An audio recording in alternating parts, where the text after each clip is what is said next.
जय जय श्री चैतन्य जय नित्यानंद, जय द्वैत चंद्र जय गौरभक्तवृंद। जय जय श्री चैतन्य जय नित्यानंद, जय द्वैत चंद्र जय गौरभक्तवृंद। जय जय श्री चैतन्य जय नित्यानंद, जय द्वैत चंद्र जय गौरभक्तवृंद।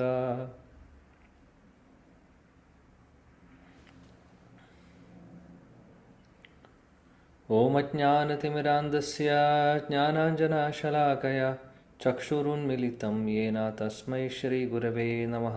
श्रीचैतन्यमनोभीष्टं स्थापितं येन भूतले स्वयं रूपा कदा मह्यं ददाति स्वपदान्तिकं। वन्देऽहं श्रीगुरो श्रीयुतपदकमलं, श्रीगुरून् वैष्णवांश्च श्रीरूपं साग्रजातं सहगणरघुनाथान्वितं तं सजीवं साद्वैतं सावधूतं परिजनसहितं कृष्णचैतन्यदेवं श्रीराधाकृष्णपादान् सहगणललिता श्रीविशाखान्वितांश्च। हे कृष्णा करुणा सिन्धो दीनबन्धो जगत्पते, गोपेशा गोपिका कान्ता राधाकान्ता नमोऽस्तुते। तप्तकाञ्चनगौराङ्गी राधे वृन्दावनेश्वरी, वृषभानुसुते देवी प्रणमामि हरिप्रिये। वाञ्छाकल्पतरुभ्यश्च कृपासिन्धुभ्येव च पतितानां पावनेभ्यो वैष्णवेभ्यो नमो नमः। नमो ॐ विष्णुपादाय कृष्णप्रेष्ठाय भूतले श्रीमते भक्तिवेदान्तस्वामिनिति नामिने। नमस्ते सरस्वते देवे गौरवाणी प्रचारिणे, निर्विशेषशून्यवादी पाश्चात्यदेशतारिणे।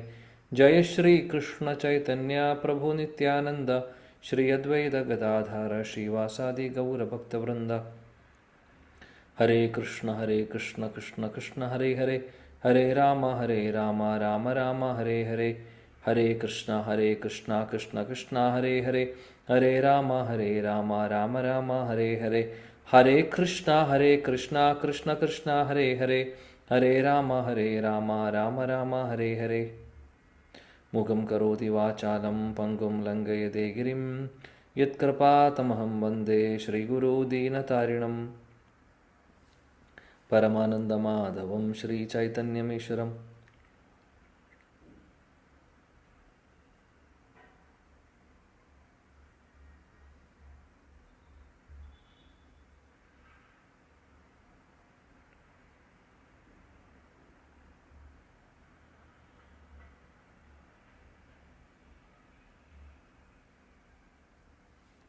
ഹരേ കൃഷ്ണ. പ്രിയപ്പെട്ട എല്ലാ ഭക്തർക്കും എൻ്റെ വിനീതമായ പ്രണാമം. ശ്രീ ചൈതന്യ ചരിതാമൃതം നമ്മൾ പഠിച്ചു വരുന്നു. ശ്രീ ചൈതന്യ മഹാപ്രഭുവിൻ്റെയും പാർഷദരുടെയും മഹാകാരുണ്യം കൊണ്ട് 5-ാമത്തെ അധ്യായം ആദിലീലയാണ് നമ്മൾ ചർച്ച ചെയ്യുന്നത്. ശ്ലോകം നമ്പർ 41 ഇന്ന് നമ്മൾ നോക്കാൻ പോകുന്നത്. ഇപ്പോൾ കുറച്ച് ടെക്നിക്കലായിട്ടുള്ളൊരു ഏരിയ സെക്ഷനാണ്. എല്ലാവരും ക്ഷമയോടുകൂടി ഈയൊരു ഫേസ് കടന്നു പോകാൻ വേണ്ടി കാത്തിരിക്കണം. അതേപോലെ തന്നെ ഒരുപാട് തത്വങ്ങൾ പറയുന്നു, ടെക്നിക്കലായിട്ടുള്ള കാര്യങ്ങൾ. സോ നമുക്ക് പറ്റുന്ന പോലെ മനസ്സിലാക്കാൻ ശ്രമിക്കാം. മനസ്സിലാവാത്തത് ഉണ്ടെങ്കിൽ നമുക്ക് ചർച്ച ചെയ്യാം. അതേപോലെ ഇതെല്ലാം ആവശ്യമാണ്. തത്വം അറിയുക എന്നുള്ളത് വളരെ അത്യാവശ്യമാണ്. ഭഗവാനെക്കുറിച്ച് ശരിക്കും മനസ്സിലാക്കണമെങ്കിൽ തത്വങ്ങൾ അറിയണം. എന്നാലാണ് ലീലകൾ ശരിക്കും നമുക്ക് ഉൾക്കൊള്ളാൻ സാധിക്കുകയുള്ളൂ. ലീല എന്ന് പറയുന്നത് കഥ കേൾക്കുന്നത് മാത്രമല്ല. കഥ കേൾക്കുന്നു എന്ന് പറയുന്ന ഒരു കാര്യം, കഥയിലൂടെ ഒരുപാട് മെസ്സേജസ് വരുന്നുണ്ട്. ആ മെസ്സേജസിനെ മനസ്സിലാക്കിക്കൊണ്ട്, ലെസൺസ് മനസ്സിലാക്കിക്കൊണ്ട് അത് നമുക്ക് ശരിക്കും ജീവിതത്തിൽ ഫോളോ ചെയ്യണമെങ്കിൽ, അല്ലെങ്കിൽ പൂർണ്ണമായിട്ടും ആ തത്വങ്ങൾ ആ കഥകളും ആ ലെസൺസ് മനസ്സിലാവണമെങ്കിൽ, തത്വങ്ങൾ മനസ്സിലാവണമെങ്കിൽ, അതിൽ പറയുന്ന മെയിനായിട്ടുള്ള എസൻസ് മനസ്സിലാക്കണമെങ്കിൽ നമുക്ക് ടെക്നിക്കലായിട്ടുള്ള ചില കാര്യങ്ങളും അറിയേണ്ടി വരും. അതായത് തത്വങ്ങൾ ചിലപ്പോൾ ഒരുപക്ഷെ അറിയേണ്ടി വരും. സോ ഇത് രണ്ടും ആവശ്യമാണ്. രണ്ടും ഒരേപോലെ നമ്മൾ കാണണം. നമ്മളെപ്പോഴും പറയാറുണ്ട് ഇത്, എന്നാലും ഓർമ്മിപ്പിക്കുന്നു എന്ന് മാത്രം. നമ്മളിവിടെ ചർച്ച ചെയ്യുന്നത് ഭഗവാൻ ബലരാമൻ്റെ എക്സ്പാൻഷൻസിനെ കുറിച്ചാണ്. അല്ല, ഈ ഒരു ചാപ്റ്റർ തന്നെ ശ്രീ നിത്യാനന്ദ പ്രഭുവിൻ്റെ മഹാത്മ്യത്തെക്കുറിച്ചാണ് പറയുന്നത്. അപ്പോൾ ബലരാമനാണ് ശ്രീ നിത്യാനന്ദ പ്രഭു എന്നുള്ളത് നമ്മൾ കണ്ടു. ഇനി അതിൻ്റെ കൂടുതൽ എക്സ്പ്ലനേഷനാണ് ശ്രീല കൃഷ്ണദാസ് കവിരാജ് ഗോസ്വാമി ഈ ഒരു അധ്യായത്തിൽ പറയുന്നത്. അപ്പോൾ നമുക്കറിയാം, ഭഗവാൻ കൃഷ്ണൻ ആദ്യം വിസ്തരിക്കുന്നു ബലരാമനായിട്ട്, പിന്നീട് ബലരാമൻ വിസ്തരിക്കുന്നു ചതുർവ്യൂഹം, ആദ്യത്തെ ചതുർവ്യൂഹം വാസുദേവൻ, സംഘർഷൻ, പ്രദ്യുമ്നൻ, അനിരുദ്ധൻ, ആദ്യത്തെ സെറ്റ് ഓഫ് ചതുർവ്യൂഹം. അതിനുശേഷം നാരായണൻ വരുന്നു, നാരായണന് ശേഷം രണ്ടാമതും ചതുർവ്യൂഹം വരുന്നു, വാസുദേവൻ, സംഘർഷൻ, പ്രദ്യുമ്ന, അനിരുദ്ധൻ. അതിനുശേഷമാണ് സദാശിവനും അതേപോലെ മഹാവിഷ്ണുവും വരുന്നത്, പുരുഷ അവതാരങ്ങൾ വരുന്നത്. ഈ ഒരു ഹൈറാർക്കിയെ കുറിച്ചാണ് ഇവിടെ പറയുന്നത് ശ്രീല കൃഷ്ണദാസ് കവിരാജ് ഗോസ്വാമി. കാര്യം, ഈ എക്സ്പാൻഷൻസൊക്കെ വരുന്നത് ബലരാമനിൽ നിന്നാണ്, അല്ലെങ്കിൽ നിത്യാനന്ദ പ്രഭുവിൽ നിന്നാണ്. അതുകൊണ്ട് നിത്യാനന്ദ പ്രഭുവിൻ്റെ പൊസിഷനെ മനസ്സിലാക്കിപ്പിച്ച് തരുവാണ് നമ്മൾക്ക്. അതാണ് ഇത്രയും കൂടുതൽ എക്സ്പ്ലനേഷൻ തരുന്നത്. അപ്പോൾ നിത്യാനന്ദ ബലരാമൻ്റെ തത്വം അല്ലെങ്കിൽ നിത്യാനന്ദ പ്രഭുവിൻ്റെ തത്വമാണ് നമ്മൾ പഠിക്കുന്നത്. ഓക്കെ, അപ്പോൾ 40-ാമത്തെ ശ്ലോകം നോക്കാം. 41. അപ്പോൾ ഈ ഒരു ശ്ലോകത്തിലെ ഭാവാർത്ഥം കുറച്ച് വലുതാണ്. നമ്മൾ സാധാരണ ചെയ്യുന്ന പോലെ സ്പ്ലിറ്റ് ചെയ്തുകൊണ്ട് 2 പാരഗ്രാഫ് വെച്ച് അല്ലെങ്കിൽ 2-3 പാരഗ്രാഫ് വെച്ച് ഓരോ ഡിവോട്ടീസ് വായിച്ച് മുന്നോട്ട് നമുക്ക് എക്സ്പ്ലെയിൻ ചെയ്തിട്ട് മുന്നോട്ട് പോകാം. അതായിരിക്കും നല്ലത്.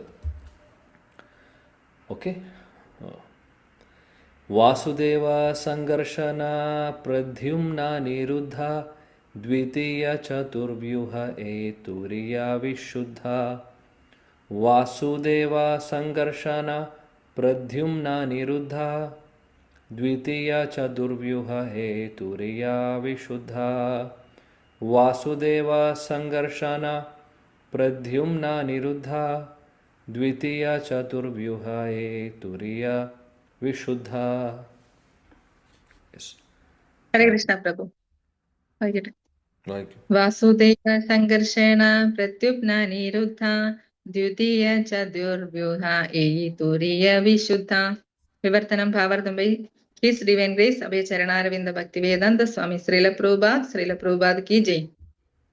വാസുദേവനും സംഘർഷണനും പ്രത്യുമ്നനും അനിരുദ്ധനും ഈ രണ്ടാമത്തെ ചതുർവ്യൂഹത്തിന് രൂപം നൽകുന്നു. അവർ വിശുദ്ധ തുരീയ നിലയിലാണ്. ഭാവാർത്ഥം: ശ്രീപാദ ശങ്കരാചാര്യർ വേദാന്ത സൂത്രത്തിന്റെ ദ്വിതീയ ഖണ്ഡം 2-ാം അധ്യായത്തിലെ ഉത്പത്തി സംഭവാത് എന്ന 42-ാം സൂത്രത്തിനുള്ള വ്യാഖ്യാനത്തിൽ ചതുർവ്യൂഹത്തെ പറ്റി തെറ്റായ വിശദീകരണം നൽകിയിരിക്കുന്നു. പരമസത്യത്തിന്റെ സാകാരഭാവത്തെ വെല്ലുവിളിച്ചുകൊണ്ടുള്ള ശ്രീപാദ ശങ്കരാചാര്യരുടെ വഴിതെറ്റിക്കുന്ന ആക്ഷേപങ്ങൾക്ക് ശ്രീ ചൈതന്യ ചരിതാമൃതത്തിന്റെ പ്രസ്തുത അധ്യായത്തിലെ 41 മുതൽ 47 വരെയുള്ള ശ്ലോകങ്ങളിലൂടെ ശ്രീല കൃഷ്ണദാസ കവിരാജ ഗോസ്വാമി മറുപടി നൽകുന്നു. പരമനിരപേക്ഷ സത്യമാകുന്ന ശ്രീ ഭഗവാൻ പരീക്ഷണങ്ങളിലൂടെയോ ഇന്ദ്രിയ സംവേദനത്തിലൂടെയോ അറിയാൻ കഴിയുന്ന ഒരു ഭൗതിക വസ്തുവല്ല. നാരദ പഞ്ചരാത്രത്തിൽ ഈ സത്യം നാരായണൻ തന്നെ ശിവനോട് വിശദീകരിക്കുന്നുണ്ട്. എന്നാൽ നാരായണന്റെ ആജ്ഞപ്രകാരം ആവിർഭവിച്ച ശിവന്റെ അവതാരമായ ശങ്കരാചാര്യർക്ക് സായുജ്യമുക്തി എന്ന ആത്യന്തികമായ വ്യക്തിത്വ വിനാശത്തിനു അദ്വൈതവാദികളെ വഴിതെറ്റിച്ച് നയിക്കുകയെന്ന ദൗത്യം ഉണ്ടായിരുന്നു. ജീവിതത്തിന്റെ ബദ്ധാവസ്ഥയിൽ എല്ലാ ജീവസത്തകൾക്കും 4 അടിസ്ഥാന ന്യൂനതകളുണ്ട്. വഞ്ചിക്കാനുള്ള പ്രവണതയാണ് അതിലൊന്ന്. ശങ്കരാചാര്യർ ഈ വഞ്ചനാ പ്രവണത അദ്വൈതവാദികളെ വഴിതെറ്റിക്കുന്നതിന് അങ്ങേയറ്റം ഉപയോഗപ്പെടുത്തുകയായിരുന്നു. ചതുർവ്യൂഹത്തിന്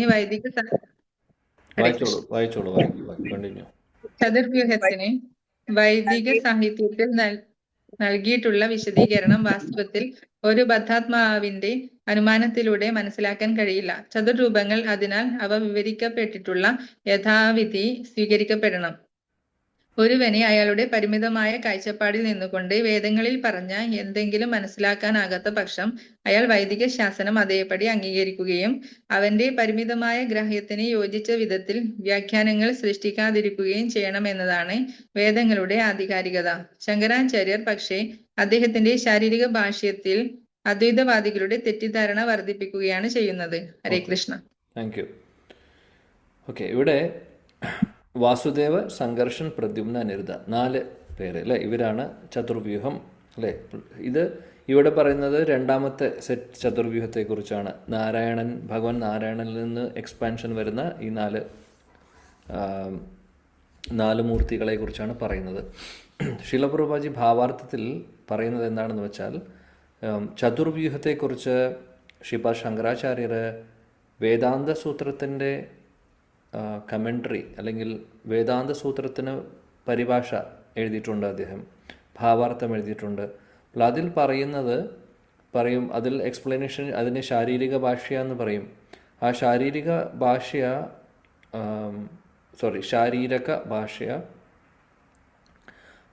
അപ്പോൾ ആ ഒരു എക്സ്പ്ലനേഷനിൽ എന്ത് സംഭവിക്കുന്നു എന്ന് വെച്ചാൽ, ഭഗവാന് അതായത് എക്സ്പ്ലെയിൻ ചെയ്ത് വന്ന് അവസാനം ഭഗവാന് രൂപമില്ല എന്നുള്ള രീതിയിലേക്കാണ് വരുന്നത്. അല്ലെങ്കിൽ അദ്വൈതവാദം അവിടെ കടന്നു വരുന്നു. അതായത് ആത്മാവും പരമാത്മാവും അല്ലെങ്കിൽ നമ്മളും ഭഗവാനും തമ്മിൽ വ്യത്യാസമില്ല, നമ്മളും ഭഗവാനാണ് എന്നുള്ളൊരു കൺക്ലൂഷനിലേക്കാണ് അതിൻ്റെ എക്സ്പ്ലനേഷൻ വരുന്നത്.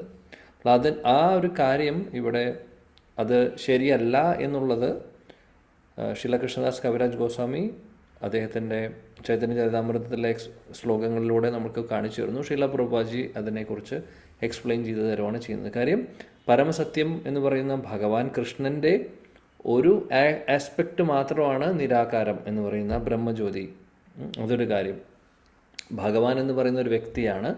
അദ്ദേഹം നമ്മളെപ്പോലെ നമ്മൾ ഓരോ വ്യക്തികളാണെങ്കിൽ നമുക്ക് ഒരു രൂപം ഉണ്ടെങ്കിൽ എന്തുകൊണ്ട് ഭഗവാന് രൂപമില്ല? രൂപം ഉള്ളതിൽ നിന്നാണ് രൂപങ്ങൾ വരുന്നത്, രൂപമില്ലായ്മയിൽ നിന്നല്ല രൂപങ്ങൾ വരുന്നത്. അത് കോമൺ ലോജിക്കാണ് അല്ലേ? എന്നാൽ അദ്വൈതവാദം പ്രചരിപ്പിക്കുന്നതിനായിട്ട് ഭഗവാൻ കൃഷ്ണൻ്റെ നിർദ്ദേശപ്രകാരം തന്നെയാണ് ശ്രീപാദ് ശങ്കരാചാര്യർ, അല്ലെങ്കിൽ ശ്രീ മഹാദേവൻ, ഭഗവാൻ ശിവൻ തന്നെയാണ് ശ്രീപാദ് ശങ്കരാചാര്യർ, ഭഗവാൻ ശിവൻ്റെ അവതാരമാണ് ശ്രീപാദ് ശങ്കരാചാര്യർ. അദ്ദേഹം അങ്ങനെ ഒരു റോൾ എടുത്ത് വരുന്നതിൻ്റെ കാര്യം എന്താണെന്ന് നമ്മൾ പല ക്ലാസ്സുകളിലും ചർച്ച ചെയ്തിട്ടുണ്ട്. അന്നത്തെ കാലത്ത് ബുദ്ധിസം എന്ന് പറയുന്ന ബുദ്ധമതത്തിലെ കൺക്ലൂഷൻസ്, അതിനെ ശൂന്യവാദം എന്നാണ് പറയുന്നത്. അതായത് എല്ലാം ശൂന്യമാണ്,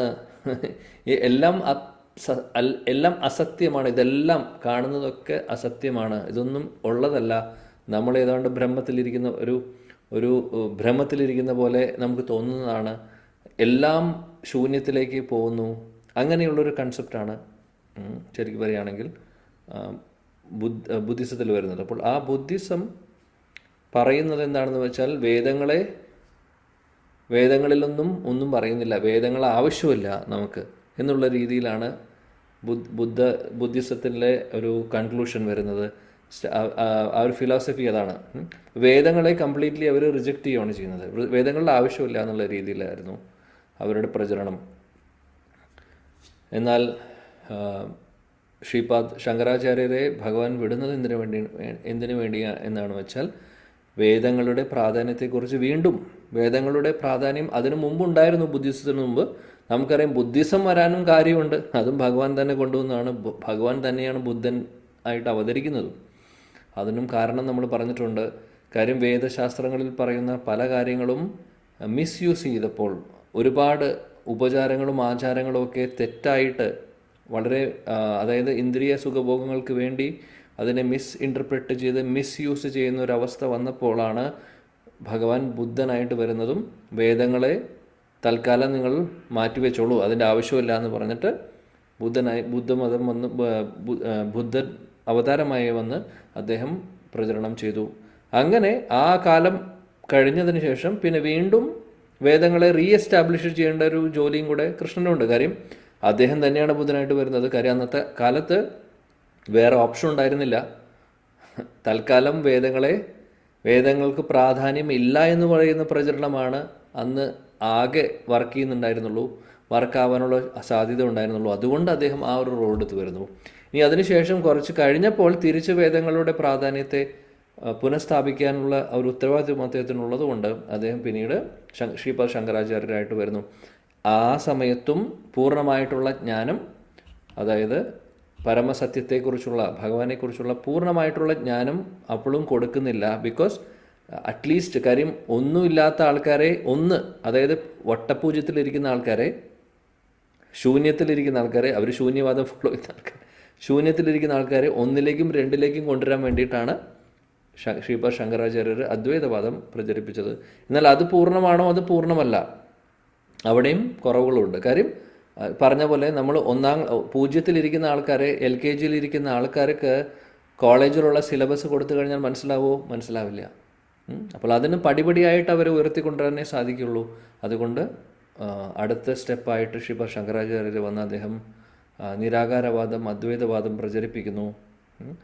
എന്നിട്ട് അതിനുശേഷമാണ് പിന്നീട് ശ്രീപാദ് മാധവാചാര്യരും ശ്രീപാദ് രാമാനുജാചാര്യരും വിഷ്ണു സ്വാമിയും പിന്നെ അവരൊക്കെ വന്ന് ഭഗവാന്റെ ആ ശരിയായിട്ടുള്ള പരമസത്യം, ഭഗവാന്റെ ആ രൂപമുണ്ട് എന്നുള്ളതും നമ്മളും ഭഗവാനും തമ്മിൽ വ്യത്യാസമുണ്ട് എന്നുള്ളതും, നമ്മൾ ഭഗവാന്റെ അംശം മാത്രമാണ്, നമ്മൾ ഒരിക്കലും ഭഗവാൻ ആവുന്നില്ല, ആവാൻ സാധിക്കില്ല എന്നുള്ള സത്യങ്ങളൊക്കെ പിന്നീട് പുനഃസ്ഥാപിക്കുന്നത് ശ്രീപാദ് ശങ്കരാചാര്യർക്ക് ശേഷം വരുന്ന ശ്രീപാദ് മാധവാചാര്യരും ശ്രീപാദ് രാമാനുജാചാര്യരും വിഷ്ണു സ്വാമി, അങ്ങനെ ഒരുപാട് ആചാര്യന്മാർ വരുന്നുണ്ട്.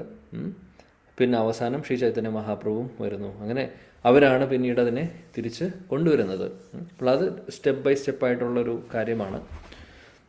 ശ്രീപാദ് ശങ്കരാചാര്യരുടെ ഫിലോസഫി അങ്ങനെയായിരുന്നു. കാര്യം അത് ശ്രീപാദ് ശങ്കരാചാര്യർ മഹാദേവനാണ്, വൈഷ്ണവാനം യഥാ ശംഭു, ഏറ്റവും വലിയ ഭക്തനാണ് അദ്ദേഹം ഭഗവാന്റെ. എന്നാലും അദ്ദേഹം ആ ഒരു സമയത്ത് അദ്ദേഹത്തിൻ്റെ ഡ്യൂട്ടി അതായിരുന്നു, അതുകൊണ്ട് അദ്ദേഹം അത് ചെയ്തു. എന്നാലും അദ്ദേഹം ഭഗവാൻ കൃഷ്ണനെ ഭജിച്ചുകൊണ്ടിരിക്കുകയായിരുന്നു. ഈ ഒരു ഫിലോസഫി അദ്ദേഹം പ്രൊപ്പഗേറ്റ് ചെയ്തു എന്നുണ്ടെങ്കിലും അദ്ദേഹം ഒരു ഭക്തൻ തന്നെയായിരുന്നു, ഒരു സംശയവുമില്ല.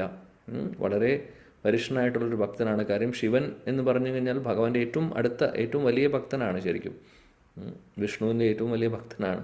സോ അദ്ദേഹം പക്ഷേ ഇവിടെ പറയുന്നതാണ്, ആ ഒരു സ്പെഷ്യൽ ഒരു റോൾ എടുത്ത് അദ്ദേഹം വരുവാണ് ചെയ്യുന്നത്, ബുദ്ധിസത്തെ മാറ്റുവാൻ വേണ്ടിയിട്ട്. കാര്യം ആ ഒരു വേദങ്ങളെ വീണ്ടും പുനഃസ്ഥാപിക്കാൻ വേണ്ടി അദ്ദേഹം ആ റോൾ എടുത്ത് വരുന്നതാണ്.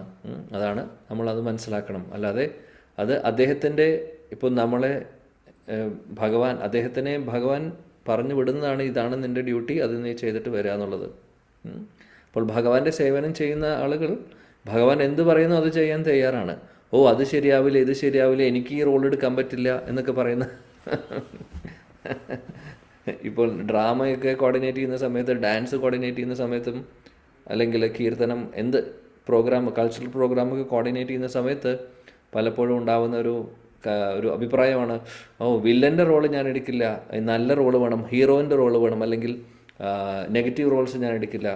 ഡാൻസിൻ്റെ കാര്യം പറയുമ്പോൾ പറയും, മിനിമം 2 മിനിറ്റെങ്കിലും ഡാൻസ് കളിക്കാനുള്ള സ്കോപ്പ് വേണം, അല്ലാതെ അവിടെ വന്ന് വെറുതെ മുഖം കാണിച്ച് പോയാൽ പോരാ, പ്രോമിനൻസ് വേണം എന്ന് ആഗ്രഹിക്കുന്നവരാണ് നമ്മുടെ കൂട്ടത്തിൽ ഉള്ളവരെല്ലാവരും.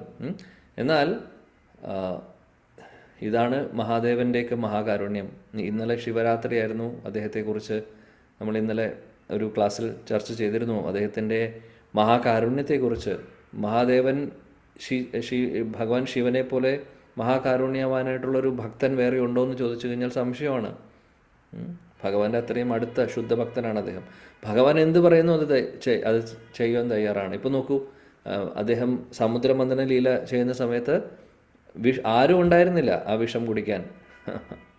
കാര്യം ലോകം മുഴുവനും നശിച്ചു പോവും. ലോകം പോട്ടെ, ഈ ബ്രഹ്മാണ്ടം മുഴുവനും നശിക്കാനുള്ള വിഷത്തിന് ശക്തി ഉണ്ടായിരുന്നു. നിലത്തൊരു തുള്ളി വീണാൽ കഴിഞ്ഞു. പക്ഷേ അദ്ദേഹം എല്ലാവരെയും രക്ഷിക്കാൻ വേണ്ടി അദ്ദേഹം അത് കുടിക്കുകയാണ് ചെയ്യുന്നത്. കുടിച്ച് അദ്ദേഹം അവിടെ അതിനെ ഹോൾഡ് ചെയ്ത് വെക്കുന്നു കാലകാലങ്ങളായിട്ട്. ഇപ്പോഴും പറയുന്നത് അദ്ദേഹത്തിൻ്റെ മഹാകാരുണ്യം. അതേപോലെ തന്നെ ഭൂതപ്രേത പിശാചുകളിലെ ആരും നോക്കാനില്ലാത്തൊരു സാഹചര്യത്തിൽ, കാര്യം ബ്രഹ്മാവ് സൃഷ്ടി ചെയ്യുന്ന സമയത്ത് എല്ലാ ഗുണത്തിലുള്ള ആളുകളെ സൃഷ്ടിക്കുന്നുണ്ട്, അല്ലേ? ഈ ഒരു ലോകം 3 സത്വഗുണം, രജോ ഗുണം, തമോ ഗുണം ഉള്ള സ്ഥലമാണ്, അല്ലെങ്കിൽ അതിൻ്റെ അധീനതയിൽ വരുന്നതാണ് ഭൗതിക ലോകം എന്ന് പറയുന്നത്. അപ്പോൾ സൃഷ്ടി നടക്കുന്ന സമയത്ത് ഈ 3 ഗുണത്തിലുള്ള ആൾക്കാരും ഉണ്ടാവും. ആ സൃഷ്ടി അങ്ങനെയാണ് ചെയ്യേണ്ടത്. കാര്യം ഈ ലോകത്തിലെ ഡിസൈനിങ് അങ്ങനെയാണ്. സോ കാര്യം അത് ആ തമോ ഗുണത്തിൽ ഇരിക്കാനുള്ള ആളുകൾ ഓൾറെഡി ഉണ്ട്. അപ്പോൾ ഇത് അനാദികാലം, അല്ലെങ്കിൽ ഇതൊരു ശാശ്വതമായിട്ടുള്ളൊരു പ്രോസസ്സാണ്. ഇതിൻ്റെ തുടക്കം എവിടെയാണ്, അവസാനം എവിടെയാണെന്ന് നമുക്ക് പറയാൻ സാധിക്കില്ല. എന്നാലും മനസ്സിലാക്കേണ്ടത്, ഭൗതിക ലോകത്തിലെ എല്ലാ ഗുണങ്ങളിലുള്ള ആളുകളും ഉണ്ട്. അപ്പോൾ ഭൂതപ്രേത പിശാചുകൾ എന്ന് പറയുന്ന ഒരു സെക്ഷൻ ആളുകാരുണ്ട്. അവരെ മാനേജ് ചെയ്യാൻ ആരുമില്ല. അവസാനം മഹാദേവൻ തന്നെയാണ് വരുന്നത്, ശിവൻ തന്നെയാണ് ആ റോൾ എടുക്കുന്നത്. അതുകൊണ്ട് അദ്ദേഹത്തെ ഭൂതനാഥൻ എന്ന് വിളിക്കുന്നു. ഇവിടെ ശ്രീപാദ ശങ്കരാചാര്യർ ആയി അദ്ദേഹം വരാൻ അദ്ദേഹത്തിന് അറിയാം. അവിടെ പോയി കഴിഞ്ഞാൽ അവിടെ പ്രചരിപ്പിക്കാൻ പോകുന്നത് മായാവാദം എന്ന് പറയുന്ന തെറ്റായിട്ടുള്ളൊരു ഫിലോസഫിയാണ്. ഭഗവാന് രൂപമില്ല എന്ന് പറഞ്ഞു. രൂപമുള്ള ഭഗവാനെ ധ്യാനിച്ചു കൊണ്ടിരിക്കുന്ന, എപ്പോഴും ആരാധിച്ചു കൊണ്ടിരിക്കുന്ന മഹാദേവൻ ഭഗവാന് രൂപമില്ല എന്ന് പറഞ്ഞിട്ടാണ് പ്രചരണം ചെയ്യുന്നത് ശ്രീപാദ ശങ്കരാചാര്യർ വന്നപ്പോൾ. അപ്പോൾ അദ്ദേഹത്തിന് അറിയാം അത് തെറ്റായിട്ടുള്ളൊരു പ്രചരണമാണ്. പക്ഷേ ആ സമയത്ത് അത് ആവശ്യമുണ്ടായിരുന്നു. കാര്യം ഭഗവാൻ അറിയാം എന്താണ് ചെയ്യേണ്ടത്, ശരിയായിട്ടുള്ള സമയത്ത് എന്ത് ചെയ്യണം എന്ത് ചെയ്യേണ്ട എന്നുള്ളത്. ഭഗവാന്റെ നിർദ്ദേശപ്രകാരം ഭഗവാൻ പറഞ്ഞു, ഇതാണ് നിനക്ക് തരാൻ പോകുന്ന ഡ്യൂട്ടി, ചെയ്യണം എന്ന് പറഞ്ഞു. വളരെ ഭംഗിയായിട്ട് അദ്ദേഹം ഇവിടെ വന്ന് ആ ഒരു പ്രചരണം നടത്തി. അതാണ് ഭക്തരുടെ മഹാകാരുണ്യം. മഹാദേവൻ്റെ മഹാകാരുണ്യം ഇവിടെയും നമുക്ക് കാണാം, പല ഇൻസ്റ്റൻസിലും കാണാം. കാര്യം ഇപ്പോൾ എന്താണ്, ഈ ഒരു ഫിലോസഫിയെ തെറ്റാണ് എന്നുള്ളത് എല്ലാവരും പറയുന്നു. വൈഷ്ണവ സമ്പ്രദായത്തിൽ ഉള്ള എല്ലാ സമ്പ്രദായങ്ങളും ശ്രീപാദ ശങ്കരാചാര്യർ പ്രചരിപ്പിച്ച അദ്വൈതവാദം ശരിയല്ല എന്ന് പറയുന്നു. കാര്യം ശരിയല്ല എന്ന് പറയാൻ കാര്യം വേറെ ഒന്നുമല്ല, ഭഗവാന് രൂപമില്ല എന്ന് പറയുന്നതും, അതേപോലെ തന്നെ നമ്മളും ഭഗവാനും ജീവാത്മാവും പരമാത്മാവും ഭഗവാനും തമ്മിൽ വ്യത്യാസമില്ല എന്ന് പറയുന്നതൊക്കെ ശരിക്കും അത് ഒരു ഇൻകംപ്ലീറ്റ് ആയിട്ടുള്ളൊരു അണ്ടർസ്റ്റാൻഡിങ് ആണ്. ആക്ച്വലി മിസ്ഇൻറ്റർപ്രറ്റ് ചെയ്യുന്ന ഒരു കാര്യമാണ് അല്ലേ. അതുകൊണ്ട് അവർ അത് ശരിയാണോ അല്ലേ എന്നുള്ളത്, അല്ലാത്ത കാര്യമാണെങ്കിൽ അല്ല എന്നുള്ളത് പറയുന്നു. സോ അത് അപ്പോൾ ആളുകൾ തെറ്റിദ്ധരിക്കുന്നു, ഓ ഇദ്ദേഹം ഇങ്ങനെ പ്രചരിപ്പിച്ചു. ഇപ്പോൾ നോക്കൂ, അവിടെ പേരും പ്രശസ്തിയും ഒന്നുമല്ല നോക്കുന്നത്. അതാണ് ശ്രീപാദ ശങ്കരാചാര്യർ മഹാദേവനായതുകൊണ്ടും അദ്ദേഹത്തിൻ്റെ ഉള്ളിൽ കാരുണ്യം മാത്രമേ ഉള്ളൂ. ഭഗവാൻ എന്ത് പറയുന്നു അത് ഞാൻ ചെയ്യാൻ തയ്യാറാണ്. ഭഗവാന്റെ വളരെ അടുത്ത സേവകനാണ് ആക്ച്വലി. ഇങ്ങനെയാണ് ശുദ്ധഭക്തർ. അദ്ദേഹം ശുദ്ധഭക്തനായതുകൊണ്ടാണ് ഇത് ചെയ്യുന്നത്. നമുക്ക് അതേപോലെ എന്തെങ്കിലും ഒരു ടാസ്ക് തരുവാണെങ്കിൽ ചിലപ്പോൾ നമുക്കറിയാം ഈ ഒരു കാര്യം ചെയ്തു കഴിഞ്ഞാൽ ആളുകൾ നമ്മളെ തെറ്റിദ്ധരിക്കും എന്നുള്ള ഉറപ്പാണ്. പക്ഷേ ഭഗവാൻ നമുക്ക് നിർദ്ദേശം തരുവാണ് അത് ചെയ്യണം. ഉദാഹരണത്തിന് വേറൊരു ഉദാഹരണം പറയുകയാണെങ്കിൽ ഭീഷ്മപിതാമഹൻ കൗരവരുടെ പക്ഷത്തിൽ നിന്നാണ് നിൽക്കുമായിരുന്നു അല്ലേ. ആക്ച്വലി പാണ്ഡവരുടെ കൂടെയാണ് അദ്ദേഹം നിൽക്കേണ്ടത്. കാരണം എന്താണെന്ന് വെച്ചാൽ അദ്ദേഹം ശുദ്ധഭക്തനാണ്. മാത്രമല്ല പാണ്ഡവർ ധർമ്മം ഫോളോ ചെയ്യുന്നവരാണ്, അധർമ്മികളാണ് കൗരവ പക്ഷത്തിലുള്ളവർ. എന്നാലും അധർമ്മികളുടെ കൂടെ നല്ല ഭക്തനായിട്ടുള്ള ധർമ്മം ഫോളോ ചെയ്യുന്ന ഭീഷ്മപിതാമഹൻ നിൽക്കുകയാണ് ചെയ്യുന്നത്. ആലോചിച്ച് നോക്കൂ. കാര്യം അത് ഭഗവാന്റെ തീരുമാനമായിരുന്നു.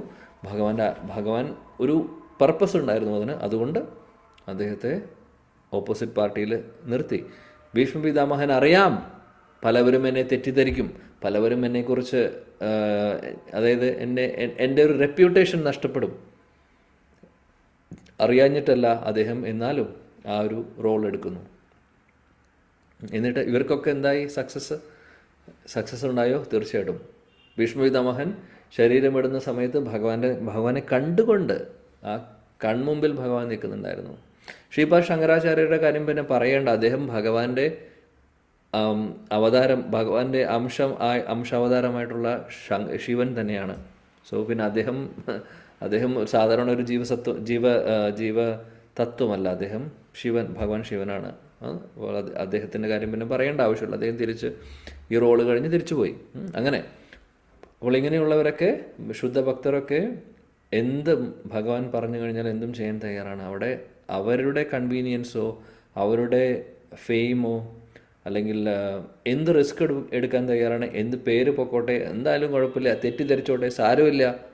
ഭഗവാൻ എന്ത് പറയുന്നു ഞാനത് ചെയ്യുന്നു. ഭഗവാൻ അറിയാം ഞാൻ എന്ത് ചെയ്യുന്നു എന്നുള്ളത്. അദ്ദേഹം പറഞ്ഞു ഞാനത് ചെയ്യുന്നു. ചിലപ്പോൾ അങ്ങനെയൊക്കെ ഭഗവാൻ ആ സമയം സാഹചര്യം നോക്കി പല കാര്യങ്ങളും അങ്ങനെ ചെയ്യേണ്ടി വരും. ആളുകൾ തെറ്റിദ്ധരിക്കാം, പക്ഷെ പിന്നീടായിരിക്കും അവരെ തിരിച്ചറിയുന്നത്. ആ സമയത്ത് തെറ്റിദ്ധരിക്കുമായിരിക്കും, പക്ഷേ അതിൻ്റെ പുറകിൽ സത്യമുണ്ട്. ഇപ്പോൾ ശ്രീപാദ ശങ്കരാചാര്യർ എന്തുകൊണ്ട് ഈ ഒരു ഫിലോസഫി പ്രചരിപ്പിച്ചു എന്നുള്ളതിന് നമുക്ക് ക്ലിയർ ആയിട്ടുള്ളൊരു അണ്ടർസ്റ്റാൻഡിങ് ഉണ്ടെങ്കിൽ ശ്രീപാദ ശങ്കരാചാര്യരോടുള്ള റെസ്പെക്റ്റ് കൂടുകയുള്ളൂ നമുക്ക്. ഒരു കാരണവശാലും കുറയില്ല. കാര്യം അദ്ദേഹം ഇങ്ങനെയുള്ളൊരു ഫിലോസഫിക്ക് ഭഗവാൻ അന്നത്തെ കാലത്ത് അന്നത്തെ സമയത്ത് ആവശ്യമുണ്ടായിരുന്നു. അത് ഭഗവാൻ പറഞ്ഞു, മിസ്ഇൻറ്റർപ്രറ്റ് ചെയ്യും. പിന്നീട് അദ്ദേഹത്തെക്കുറിച്ചും അദ്ദേഹത്തിൻ്റെ ഫിലോസഫിയും എന്നൊക്കെ അറിഞ്ഞിട്ടും അദ്ദേഹം ആ ഒരു റോൾ എടുത്ത് വരുന്നു. അപ്പോൾ അദ്ദേഹത്തോടുള്ള ബഹുമാനം കൂടുകയുള്ളൂ നമുക്ക്. അതാണ്. അങ്ങനെയാണ് ഒരു ഭീഷ്മപിതാമഹൻ്റെ ആ ഒരു കാരുണ്യം, ഭീഷ്മപിതാമഹനെക്കുറിച്ച് ശരിക്കും മനസ്സിലാക്കുന്ന ആൾക്കാർക്ക് ഭീഷ്മപിതാമഹനോടുള്ള സ്നേഹം കൂടുകയുള്ളൂ ആക്ച്വലി. അതാണ് ഭക്തരുടെ മഹാത്മ്യം. ഓക്കെ, അപ്പോൾ അടുത്ത പാരഗ്രാഫ് വായിച്ചോളൂ. അപ്പോൾ നമ്മുടെ സബ്ജക്റ്റിൽ നിന്ന് കുറച്ച് ടെക്നിക്കലായിട്ടുള്ള സബ്ജക്റ്റ് ആയിരുന്നു നമ്മൾ ചർച്ച ചെയ്യുന്നത്. പക്ഷെ അതിന് കുറച്ച് നമ്മൾ ഡീവിയേറ്റ് ഒന്നും മാറിപ്പോയി. പക്ഷേ അത് കുറച്ച് നമ്മുടെ ഡിസ്കഷന് ഒരു ഇൻട്രസ്റ്റ് കൂടെ കൊണ്ടുവന്നു എന്ന് വിശ്വസിക്കുന്നു. ഓക്കെ, ഹരേ കൃഷ്ണ. ഹരേ കൃഷ്ണ. ജയ് ശ്രീ ഭഗവാൻ. ചതുർവ്യൂഹങ്ങളുടെ വാസുദേവ സത്വത്തിൽ ശുദ്ധ സത്വം മാത്രമേ സാക്ഷാത്കരിക്കാൻ കഴിയുകയുള്ളൂ. വാസുദേവനെ മനസ്സിലാക്കുന്നതിന് സമർപ്പിച്ച ഒരുവന് ഈ സാക്ഷാത്കാരം വളരെ എളുപ്പം ലഭിക്കും. പരമദിവ്യോത്തമ പുരുഷന്റെ 6 ഐശ്വര്യങ്ങളിലും പൂർണ്ണമായ ചതുർവ്യൂഹ രൂപങ്ങൾ അന്തരംഗ ശക്തിയുടെ ആസ്വാദകരാണ്. പരമപുരുഷ ഭഗവാൻ ദാരിദ്ര്യബാധിതനോ അഥവാ ഭക്തിഹീനനോ അല്ലെങ്കിൽ പുരുഷത്വമില്ലാത്തവനോ ആണെന്ന് ചിന്തിക്കുന്നത് ശുദ്ധ തെമ്മാടിത്തമാണ്. ഈ തെമ്മാടിത്തമാണ് ബദ്ധാത്മാവിന്റെ തൊഴിൽ. അത് അവന്റെ അന്താളിപ്പ് വർദ്ധിപ്പിക്കുകയും ചെയ്യുന്നു. ആധ്യാത്മിക ലോകവും ഭൗതിക ലോകവും തമ്മിലുള്ള വ്യത്യാസം മനസ്സിലാക്കാൻ കഴിയാത്ത ഒരുവന് അതീന്ദ്രിയമായ ചതുർവ്യൂഹ രൂപങ്ങളെ വിശകലനം ചെയ്യുവാനോ അറിയുവാനോ യോഗ്യതയില്ല.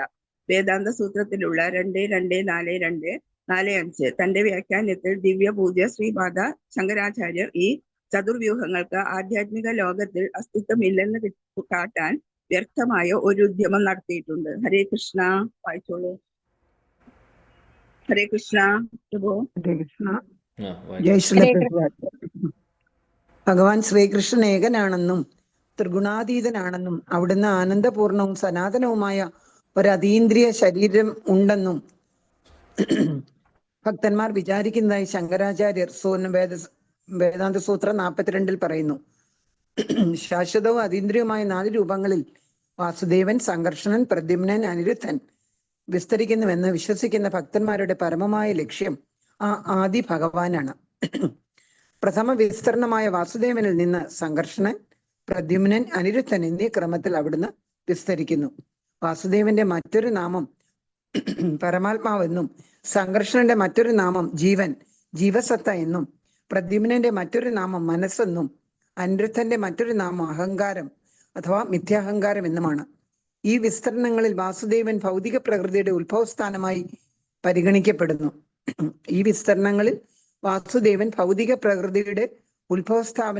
സ്ഥാനമായി പരിഗണിക്കപ്പെടുന്നു. അതുകൊണ്ട് സംഘർഷനും പ്രദ്യുമ്നനും അനിരുദ്ധനും ആ മൂലകാരണത്തിന്റെ സൃഷ്ടികളായിരിക്കുമെന്ന് ശങ്കരാചാര്യർ പറയുന്നു. പരമാത്മാവായി അറിയപ്പെടുന്ന നാരായണൻ ഭൗതിക പ്രകൃതിക്ക് അതീതനാണെന്ന വൈദിക സാഹിത്യത്തിലെ പ്രസ്താവനകൾ അനുസരിച്ച് മഹാത്മാക്കൾ ഉറപ്പിച്ചു പറയുന്നു. നാരായണന് വിവിധ രൂപങ്ങളിൽ വിസ്തരിക്കാൻ കഴിയുമെന്നും മായാവാദികൾ സമ്മതിക്കുന്നു. ഭക്തന്മാരുടെ ധാരണയുടെ ഈ വശം ബാധിക്കാൻ താൻ ഉദ്യമിക്കുന്നില്ലെങ്കിലും സംഘർഷണൻ വാസുദേവനിൽ നിന്ന് വന്നതാണെന്നും പ്രദ്യുമ്നൻ സംഘർഷണനിൽ നിന്നും അനിരുദ്ധൻ പ്രദ്യുമ്നനിൽ നിന്നും ഉൽപ്പാദിപ്പിക്കപ്പെട്ടതാണെന്നും എന്നുള്ള ആശയത്തെ താൻ എതിർക്കുന്നതായും ശങ്കരാചാര്യർ പറയുന്നു. എന്തുകൊണ്ടെന്നാൽ വാസുദേവന്റെ ശരീരത്തിൽ നിന്ന് ഏതോ ഒരു വേളയിൽ ഉൽപ്പാദിപ്പിക്കപ്പെട്ട ജീവസത്തകളെ പ്രതിനിധീകരിക്കുന്നതായി സംഘർഷണനെ കരുതുന്ന പക്ഷം ജീവസത്തകൾ ശാശ്വതമില്ലാത്തവരായിരിക്കണമെന്നും ശ്രീ ശങ്കരൻ പറയുന്നു. ജീവസത്തകൾ ഭഗവാനെ പ്രാപിക്കാൻ ദീർഘകാലം അവിടുത്തെ ക്ഷേത്ര ആരാധനയിലും വൈദിക സാഹിത്യ പാരായണത്തിലും യോഗ അനുഷ്ഠാനത്തിലും ധാർമ്മിക പ്രവൃത്തികളിലും ഒഴുകുന്നതിലൂടെ ഭൗതിക മാലിന്യങ്ങളിൽ നിന്ന് മുക്തരാകുമെന്ന് കരുതപ്പെടുന്നു. പക്ഷേ ജീവസത്തകൾ ഏതോ ഒരു സമയത്ത് ഭൗതിക പ്രകൃതിയിൽ നിന്ന് സൃഷ്ടിക്കപ്പെട്ടവരാണെന്ന് കരുതുന്ന പക്ഷം അവർ നിത്യത്വമില്ലാത്തവരും മുക്തരാകാനും ഭഗവാനുമായി സഹവസിക്കാനും യാതൊരു സാധ്യതയും ഇല്ലാത്തവരുമായി തീരും. ഒരു കാരണം അസാധുവായാൽ അതിന്റെ പരിണാമങ്ങളും അസാധുവാകുന്നു. വേദാന്ത സൂത്രത്തിന്റെ 2-ാം ഖണ്ഡം 2-ാം അധ്യായത്തിൽ ജീവസത്തകൾ എന്നെങ്കിലും ജനിച്ചിട്ടുണ്ടെന്ന സങ്കല്പത്തെ വേദവ്യാസനും നിഷേധിക്കുന്നു. ന ആത്മാശ്രുതേർ നിത്യത്വാശ്ചാപ്യ. ജീവസത്തകൾ സൃഷ്ടിക്കപ്പെട്ടിട്ടില്ലാത്തതിനാൽ അവ അനശ്വരമാണ്. ജയ് ശ്രീ പ്രഭാത്. ഹരേ കൃഷ്ണ. അടുത്ത ആൾ വായിച്ചു. ഹരേ കൃഷ്ണ. ശ്രീല പ്രഭാതിക്ക് ജയ്. ശങ്കരാചാര്യർ പറയുന്നു, സൂത്രം 43. ഇന്ദ്രിയങ്ങളെ പ്രതിനിധീകരിക്കുന്നുവെന്ന് കരുതപ്പെടുന്ന പ്രദ്യുമ്നൻ ജീവസത്തുകളെ പ്രതിനിധീകരിക്കുന്നുവെന്ന് കരുതപ്പെടുന്ന സംഘർഷണിൽ നിന്ന് അങ്കുരിച്ചതാണെന്ന് ഭക്തന്മാർ വിചാരിക്കുന്നു. പക്ഷേ ഒരു വ്യക്തിക്ക് ഇന്ദ്രിയങ്ങളെ ഉൽപ്പാദിപ്പിക്കാൻ കഴിയുമെന്ന അനുഭവം വാസ്തവത്തിൽ നമുക്കില്ല. അഹങ്കാരത്തെ പ്രതിനിധീകരിക്കുന്നുവെന്ന് കരുതപ്പെടുന്ന അനിരുദ്ധൻ പ്രദ്യുമ്നനിൽ നിന്ന് ഉൽപ്പാദിപ്പിക്കപ്പെട്ടതാണെന്നും ഭക്തന്മാർ പറയുന്നു. പക്ഷേ അഹങ്കാരവും ജ്ഞാനേന്ദ്രിയങ്ങളും ഒരു വ്യക്തിയിൽ നിന്ന് ഉത്ഭവിക്കുന്നത് എങ്ങനെയെന്ന് ഭക്തന്മാർക്ക് തെളിയിക്കാൻ കഴിയാത്തിടത്തോളം വേദാന്ത സൂത്രത്തിന്റെ അത്തരമൊരു വിശദീകരണം അംഗീകരിക്കാൻ കഴിയില്ലെന്നും മറ്റൊരു ദാർശനികനും സൂത്രത്തെ ആ വിധത്തിൽ അംഗീകരിക്കില്ലെന്നും ശങ്കരാചാര്യർ പറയുന്നു. സംഘർഷണനും പ്രദ്യുമ്നനും അനിരുദ്ധനും നിരപേക്ഷനായ ഭഗവാനെ പോലെ തുല്യശക്തി ഉള്ളവരും ജ്ഞാനം, സമ്പത്ത്, ശക്തി, കീർത്തി, സൗന്ദര്യം, പരിത്യാഗം എന്നീ 6 ഐശ്വര്യങ്ങൾ ഉള്ളവരും അതേസമയം കാലഗതിയുടെ ഏതോ ഒരു ക്ഷണം മുതൽ മാത്രം അസ്തിത്വമുള്ളവരായി എന്ന ദോഷത്തിൽ നിന്ന് മുക്തരുമാണെന്ന ഭക്തന്മാരുടെ ആശയം തനിക്ക് സ്വീകാര്യമല്ലെന്നും ശങ്കരാചാര്യർ വേദസൂത്രം 44 പറയുന്നു. അവരെല്ലാം പൂർണ്ണ വിസ്തരങ്ങളാണെന്നേറ്റാൽ പോലും ഉൽപ്പത്തിയുടെ ദോഷം അവശേഷിക്കും. വാസുദേവനും സംഘർഷണനും പ്രദ്യുമ്നനും അനിരുദ്ധനും വ്യത്യസ്ത വ്യക്തികളായതിനാൽ ഏകമാകാൻ കഴിയില്ല. അതുകൊണ്ട് അവർ നിരപേക്ഷരും പൂർണ്ണരും തുല്യരുമായി അംഗീകരിക്കപ്പെടുന്ന പക്ഷം പരമപുരുഷന്മാർ ഒന്നിൽ കൂടുതലായി പോകും. പക്ഷെ അനേകം പേരെ അംഗീകരിക്കേണ്ട ആവശ്യമില്ല. എന്തുകൊണ്ടെന്നാൽ സർവശക്തനായ ഒരൊറ്റ ഭഗവാനെ അംഗീകരിക്കുന്നത് തന്നെ സർവദാ പര്യാപ്തമാണ്. വാസുദേവൻ അദ്വിതീയനും പരമനിരപേക്ഷ സത്യവുമാണെന്ന നിർണയത്തിന് വിരുദ്ധമാണ് ഒന്നിലധികം ദൈവങ്ങളുടെ സ്വീകരണം. ഭഗവാന്റെ ചതുർവ്യൂഹ രൂപങ്ങളെല്ലാം അഭിന്നങ്ങളാണെന്ന് അംഗീകരിക്കാൻ നാം ഇനി സമ്മതിച്ചാൽ പോലും അനിത്യത്വം എന്ന വൈരുദ്ധ്യ ദോഷത്തെ ഒഴിവാക്കാൻ നമുക്ക് കഴിയില്ല.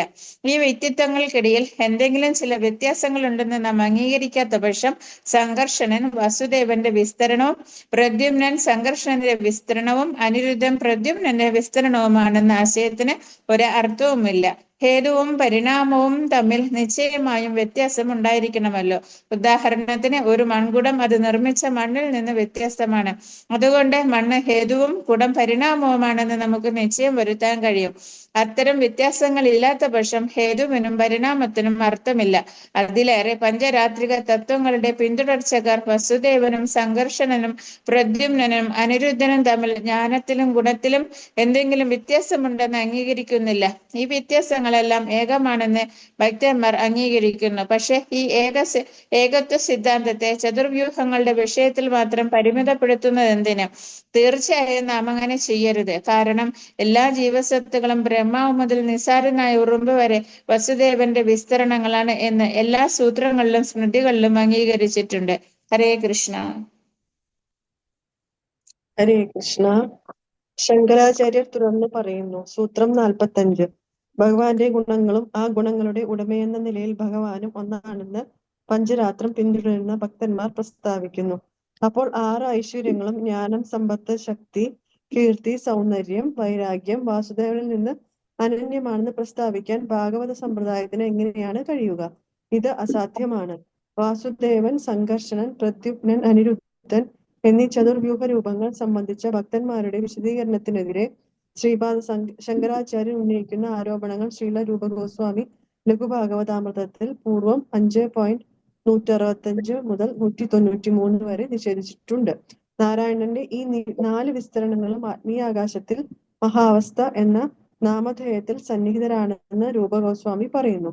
അവരിൽ വാസുദേവൻ ധ്യാനത്തിലൂടെ ഹൃദയത്തിനുള്ളിൽ ആരാധിക്കപ്പെടുന്നു. എന്തുകൊണ്ടെന്നാൽ അവിടുന്ന് അതീശ്വരനാണെന്ന് ശ്രീമദ് ഭാഗവതത്തിൽ 4.3.23 വിശദീകരിക്കുന്നു. രണ്ടാമത്തെ വിസ്തരണമായ സംഘർഷണൻ ലീലകൾക്കു വേണ്ടിയുള്ള വാസുദേവന്റെ വ്യക്തി വിസ്തരണമാണ്. എല്ലാ ജീവസക്തകളുടെയും സംഭരണിയായതിനാൽ അവിടുന്ന് ചിലപ്പോൾ ജീവൻ എന്നും വിളിക്കപ്പെടുന്നു. പ്രകാശ കിരണങ്ങൾ പ്രസരിപ്പിക്കുന്ന എണ്ണമറ്റ പൂർണ്ണചന്ദ്രന്മാരുടേതിനേക്കാൾ മഹത്തരമാണ് സംഘർഷണന്റെ സൗന്ദര്യം. അവിടുന്ന് അഹങ്കാരത്തിന്റെ തത്വം എന്ന നിലയിൽ ആരാധ്യനുമാണ്. പാലനത്തിനുള്ള സർവശക്തികളും അവിടുന്ന് അനന്തദേവനിൽ നിക്ഷേപിക്കുന്നു. സൃഷ്ടിയുടെ വിനാശാർത്ഥം അവിടുന്ന് പരമാത്മാവെന്ന നിലയിൽ രുദ്രനിലും അധർമ്മത്തിന്റെ വ്യക്തിരൂപത്തിലും സർപ്പങ്ങളിലും അന്ധകനിലും അതായത് മരണദേവനായ യമരാജൻ അസുരന്മാരിലും പ്രകടമാകുന്നു. ഹരേ കൃഷ്ണ. ശ്രീല പ്രഭുപാദ് കി ജയ്. Thank you. ഹരേ കൃഷ്ണ. മൂന്നാമത്തെ ആവിഷ്കരണമായ പ്രദ്യുമ്നൻ സംഘർഷനിൽ നിന്ന് ആവിർഭവിക്കുന്നു. വിശേഷാൽ ബുദ്ധിയുള്ള ആളുകൾ സംഘർഷന്റെ വിസ്തരണമായ ഈ പ്രദ്യുമ്നനെ ബുദ്ധിയുടെ തത്വമായി ആരാധിക്കുന്നു. ലക്ഷ്മി ദേവി ഇളാവൃതവർഷം എന്നറിയപ്പെടുന്ന പ്രദേശത്ത് പ്രദ്യുമ്നന്റെ മഹിമകൾ എല്ലായ്പ്പോഴും കീർത്തിക്കുകയും മഹാഭക്തിയോടെ അവിടുന്ന് സേവിക്കുകയും ചെയ്യുന്നു. അവിടുത്തെ വർണ്ണം ചിലപ്പോൾ സ്വർണത്തിന്റെയും ചിലപ്പോൾ ആകാശത്തിലെ പുതിയ മഴമേഘങ്ങളുടെ നീലിമയുമായി കാണപ്പെടുന്നു. അവിടുന്ന് ഭൗതിക സൃഷ്ടിയുടെ ഉത്ഭവമാണ്. കൂടാതെ തന്റെ സൃഷ്ടിതത്വം കാമദേവനിൽ നിക്ഷേപിച്ചിട്ടുണ്ട്. അവിടുത്തെ നിർദ്ദേശത്തിലൂടെ മാത്രമാണ് എല്ലാ മനുഷ്യരും ദേവന്മാരും മറ്റു ജീവസത്തുക്കളും പുനർസൃഷ്ടിക്ക് ആവശ്യമായ ശക്തി ആർജിച്ച് വർദ്ധിക്കുന്നത്. ചതുർവ്യൂഹ വിസ്തരണത്തിൽ നാലാമത്തേതായ അനിരുദ്ധൻ മനസ്സിന്റെ തത്വമെന്ന നിലയിൽ മഹാന്മാരായ മുനികളാലും മനഃശാസ്ത്രജ്ഞരാലും ആരാധിക്കപ്പെടുന്നു. അവിടുത്തെ വർണ്ണം ഒരു നീലമേഘത്തിന്റെ നീലിമയ്ക്ക് സമാനമാണ്. ഭൗതിക പ്രപഞ്ചത്തിന്റെ പരിപാലനത്തിൽ വ്യാപൃതനാകുന്ന അവിടുന്ന് ധർമ്മത്തിന്റെയും മനുക്കളുടെയും മനുഷ്യവർഗത്തിന്റെ ജനയിതാക്കൾ ദേവന്മാരുടെയും പരമാത്മാവായും വർത്തിക്കുന്നു. പ്രദ്യുമ്നൻ സമഷ്ടി മനസ്സിന്റെ ഈശ്വരനും അനിരുദ്ധൻ സമഷ്ടി അഹങ്കാരത്തിന്റെ ഈശ്വരനുമാണെന്ന് മോക്ഷധർമ്മ വൈദിക ശാസ്ത്രം സൂചിപ്പിക്കുന്നു. പക്ഷേ ചതുർവ്യൂഹങ്ങളെ സംബന്ധിച്ച മുൻ പ്രസ്താവനകൾ എല്ലാ പ്രകാരത്തിലും പഞ്ചരാത്ര തന്ത്രങ്ങളിൽ സ്ഥിരീകരിച്ചിട്ടുള്ളതാണ്. ഹരേ കൃഷ്ണ. ഹരേ കൃഷ്ണ. ചില പ്രഭുപാദ് കി ജയ്. ലഘു ഭാഗവതാമൃതത്തിൽ പൂർവം 5.86 മുതൽ 100 വരെ പരമദിവ്യോത്തമ പുരുഷനായ ഭഗവാന്റെ ശക്തികളെ പറ്റി വ്യക്തമായ ഒരു വിശദീകരണമുണ്ട്. ശങ്കരാചാര്യരുടെ പ്രസ്താവനകളെ നിഷേധിച്ചുകൊണ്ട് മഹാവരാഹ പുരാണം ഇങ്ങനെ പ്രഖ്യാപിക്കുന്നു: സർവേ നിത്യ ശാശ്വതാച്ച ദേഹ തസ്യ പരമാത്മന ഹനോപാദാനരഹിത നൈവ പ്രകൃതിജ ക്വചിത്. ഉത്തമ പുരുഷനായ ഭഗവാന്റെ വിവിധ വിസ്തരണങ്ങളെല്ലാം അതീന്ദ്രിയവും ശാശ്വതവുമാണ്. അവരെല്ലാം ഭൗതിക സൃഷ്ടിയിലെ വ്യത്യസ്ത ലോകങ്ങളിൽ ആവർത്തിച്ച് അവതരിക്കുന്ന സച്ചിദാനന്ദ രൂപങ്ങളാണ്. അവയ്ക്ക് ജീർണത ഭവിക്കാൻ യാതൊരു സാധ്യതയുമില്ല. എന്തുകൊണ്ടെന്നാൽ അവ ഭൗതിക ലോകത്തിന്റെ സൃഷ്ടികളല്ല. അവരുടെ സാന്ദ്രമായ ആത്മീയ അസ്തിത്വം എല്ലാ ആധ്യാത്മിക ഗുണങ്ങളോടും കൂടി സദാ സമ്പൂർണവും മാലിന്യങ്ങളേശാത്തതുമാണ്. ഈ പ്രസ്താവനകൾ സ്ഥിരീകരിച്ചുകൊണ്ട് നാരദ പഞ്ചരാത്രം ഉറപ്പിച്ചു പറയുന്നു: മണിർ യഥാ വിഭാഗേന നീലപീതാധിപർയുത രൂപഭേദം അവാപ്നോതി ധാന്യഭേദാത് തഥാച്യുത. വൈഡൂര്യ രത്നത്തിന് നീല, മഞ്ഞ തുടങ്ങി വിവിധ വർണ്ണങ്ങളിൽ പ്രകാശിക്കാൻ കഴിയുന്നത് പോലെ അച്യുതനായ ഭഗവാന് ഭക്തന്മാരുടെ വിവിധ ആരാധന രീതികൾക്കനുസരിച്ച് വിവിധ രൂപങ്ങളിൽ പ്രകടമാകാൻ കഴിയുന്നു. ഓരോ അവതാരവും മറ്റ് അവതാരങ്ങളിൽ നിന്ന് ഭിന്നമാണ്. ഭഗവാന്റെ അചിന്ത്യ ശക്തിയാൽ ഇത് സാധ്യമാണ്. അപ്രകാരം അവിടുന്ന് ഒരേ സമയം ഏകനായും വിവിധ ഭാഗിക രൂപങ്ങളായും ആ ഭാഗിക രൂപങ്ങളുടെ മൂലരൂപങ്ങളായും പ്രത്യക്ഷപ്പെടാൻ കഴിയും. അവിടുത്തെ അചിന്ത്യ ശക്തികളാൽ ഒന്നും അസാധ്യമല്ല തന്നെ. കൃഷ്ണൻ അദ്വിതീയനാണ്, പക്ഷെ സ്വയം വ്യത്യസ്ത രൂപങ്ങളിൽ പ്രത്യക്ഷനാകുന്നു.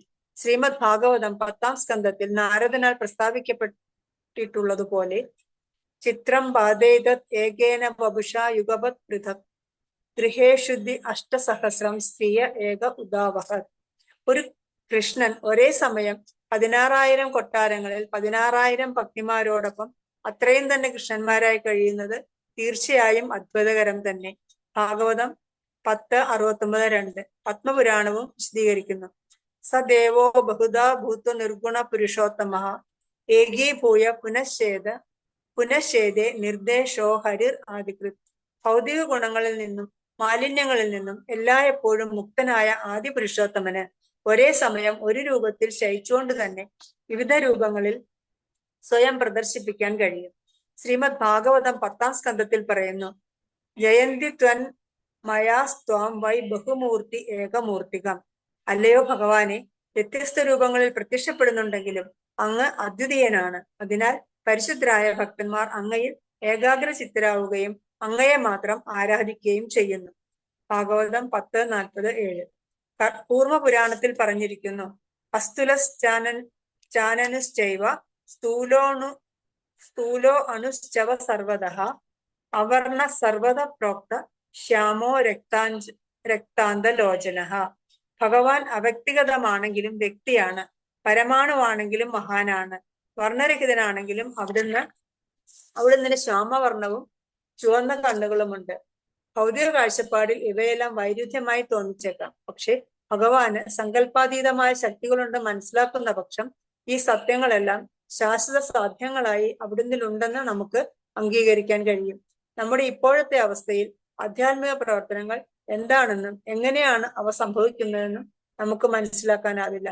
ഇത് നമ്മുടെ ഭൗതിക സന്ദർഭത്തിലുള്ള ചിന്താശക്തിക്ക് അതീതമാണെങ്കിലും നാം ഈ വൈരുദ്ധ്യങ്ങളെ അവഗണിക്കരുത്. ഹരികൃഷ്ണ ശ്രീല പ്രഭുപാദ് കി ജയ്. Thank you. അപ്പോൾ ഒരു കാര്യം ചെയ്യാം, ഇത് എല്ലാ പാരഗ്രാഫും കണക്റ്റഡ് ആണ്, ആക്ച്വലി ഒരു കണ്ടിന്യൂഷൻ ആണ്. അപ്പം നമ്മൾ എക്സ്പ്ലനേഷൻ ചെയ്യുന്നത് ഏറ്റവും നല്ലത് ഞാൻ ആലോചിക്കുന്നു. മുഴുവൻ ഇത് വായിച്ചതിന് ശേഷം ഞാൻ പിന്നീട് പ്രോബ്ലി ഈ ക്ലാസ്സിൽ നടക്കില്ല, കാര്യം ഇനിയും ഭാവാർത്ഥം കുറേയുണ്ട്. അടുത്ത ക്ലാസ്സിൽ നമുക്ക് ഇതിൻ്റെ ഒരു എസെൻസ് എന്താണെന്നുള്ളത് നമുക്ക് എക്സ്പ്ലെയിൻ ചെയ്യാൻ ട്രൈ ചെയ്യാം. അതായിരിക്കും നല്ലത്. ബിക്കോസ് എല്ലാ പാരഗ്രാഫും അല്ലെങ്കിൽ ഓരോ കാര്യങ്ങളും ഇവിടെ വായിക്കുന്നതെല്ലാം കണക്റ്റഡ് ആണ് അങ്ങോട്ടും ഇങ്ങോട്ടും. അപ്പം നമുക്കൊരു സ്ഥലത്ത് നിർത്താൻ സാധിക്കില്ല. അതുകൊണ്ട് ഓക്കെ, അപ്പോൾ കണ്ടിന്യൂ ചെയ്തോളൂ വായിക്കൽ. ഓരോരുത്തർ മാറി മാറി വായിച്ചു പോയിക്കോളൂ. ഉൾക്കൊള്ളാൻ കഴിയാത്തതായി തോന്നിപ്പിക്കുമെങ്കിലും എല്ലാ വിപരീത ഘടകങ്ങളെയും പൊരുത്തപ്പെടുത്താൻ ഭഗവാൻ സാധിക്കും. ശ്രീമദ് ഭാഗവതം 6-ാം സ്കന്ധത്തിൽ 6, 9, 34, 37 ഇത് സ്ഥാപിക്കുന്നു. അല്ലയോ ഭഗവാനെ, അങ്ങയുടെ അതീന്ദ്രിയ ലീലകളും ആസ്വാദനങ്ങളും ഉൾക്കൊള്ളാൻ കഴിയാത്തതായി കാണപ്പെടുന്നു. എന്തുകൊണ്ടെന്നാൽ അവ ഭൗതിക ചിന്തയുടെ ഹേതുപരിണാമപരമായ വ്യവസ്ഥകൾക്ക് പരിമിതമല്ല. അങ്ങേക്ക് ശാരീരിക പ്രവൃത്തി കൂടാതെ തന്നെ എല്ലാം നിർവഹിക്കാൻ കഴിയും. നിരപേക്ഷ സത്യത്തിന് ബഹുമുഖമായ ശക്തികൾ ഉണ്ടെന്നും അവിടുന്ന് നേരിട്ട് ഒന്നും നിർവഹിക്കേണ്ടതില്ലെന്നും വേദങ്ങൾ പറയുന്നു. എന്റെ ഭഗവാനെ, അങ്ങ് ത്രിഗുണാതീതനാണ്. അങ്ങേക്ക് ആരുടെയും സഹായമില്ലാതെ ഗുണപരമായ ഈ മുഴുവൻ ഭൗതിക പ്രത്യക്ഷങ്ങളെയും സൃഷ്ടിക്കാനും സംരക്ഷിക്കാനും സംഹരിക്കാനും കഴിയുന്നു. ആ കർമ്മങ്ങളെല്ലാം ചെയ്താലും അങ്ങ് യാതൊരു മാറ്റവുമില്ലാതെ നിലകൊള്ളുന്നു.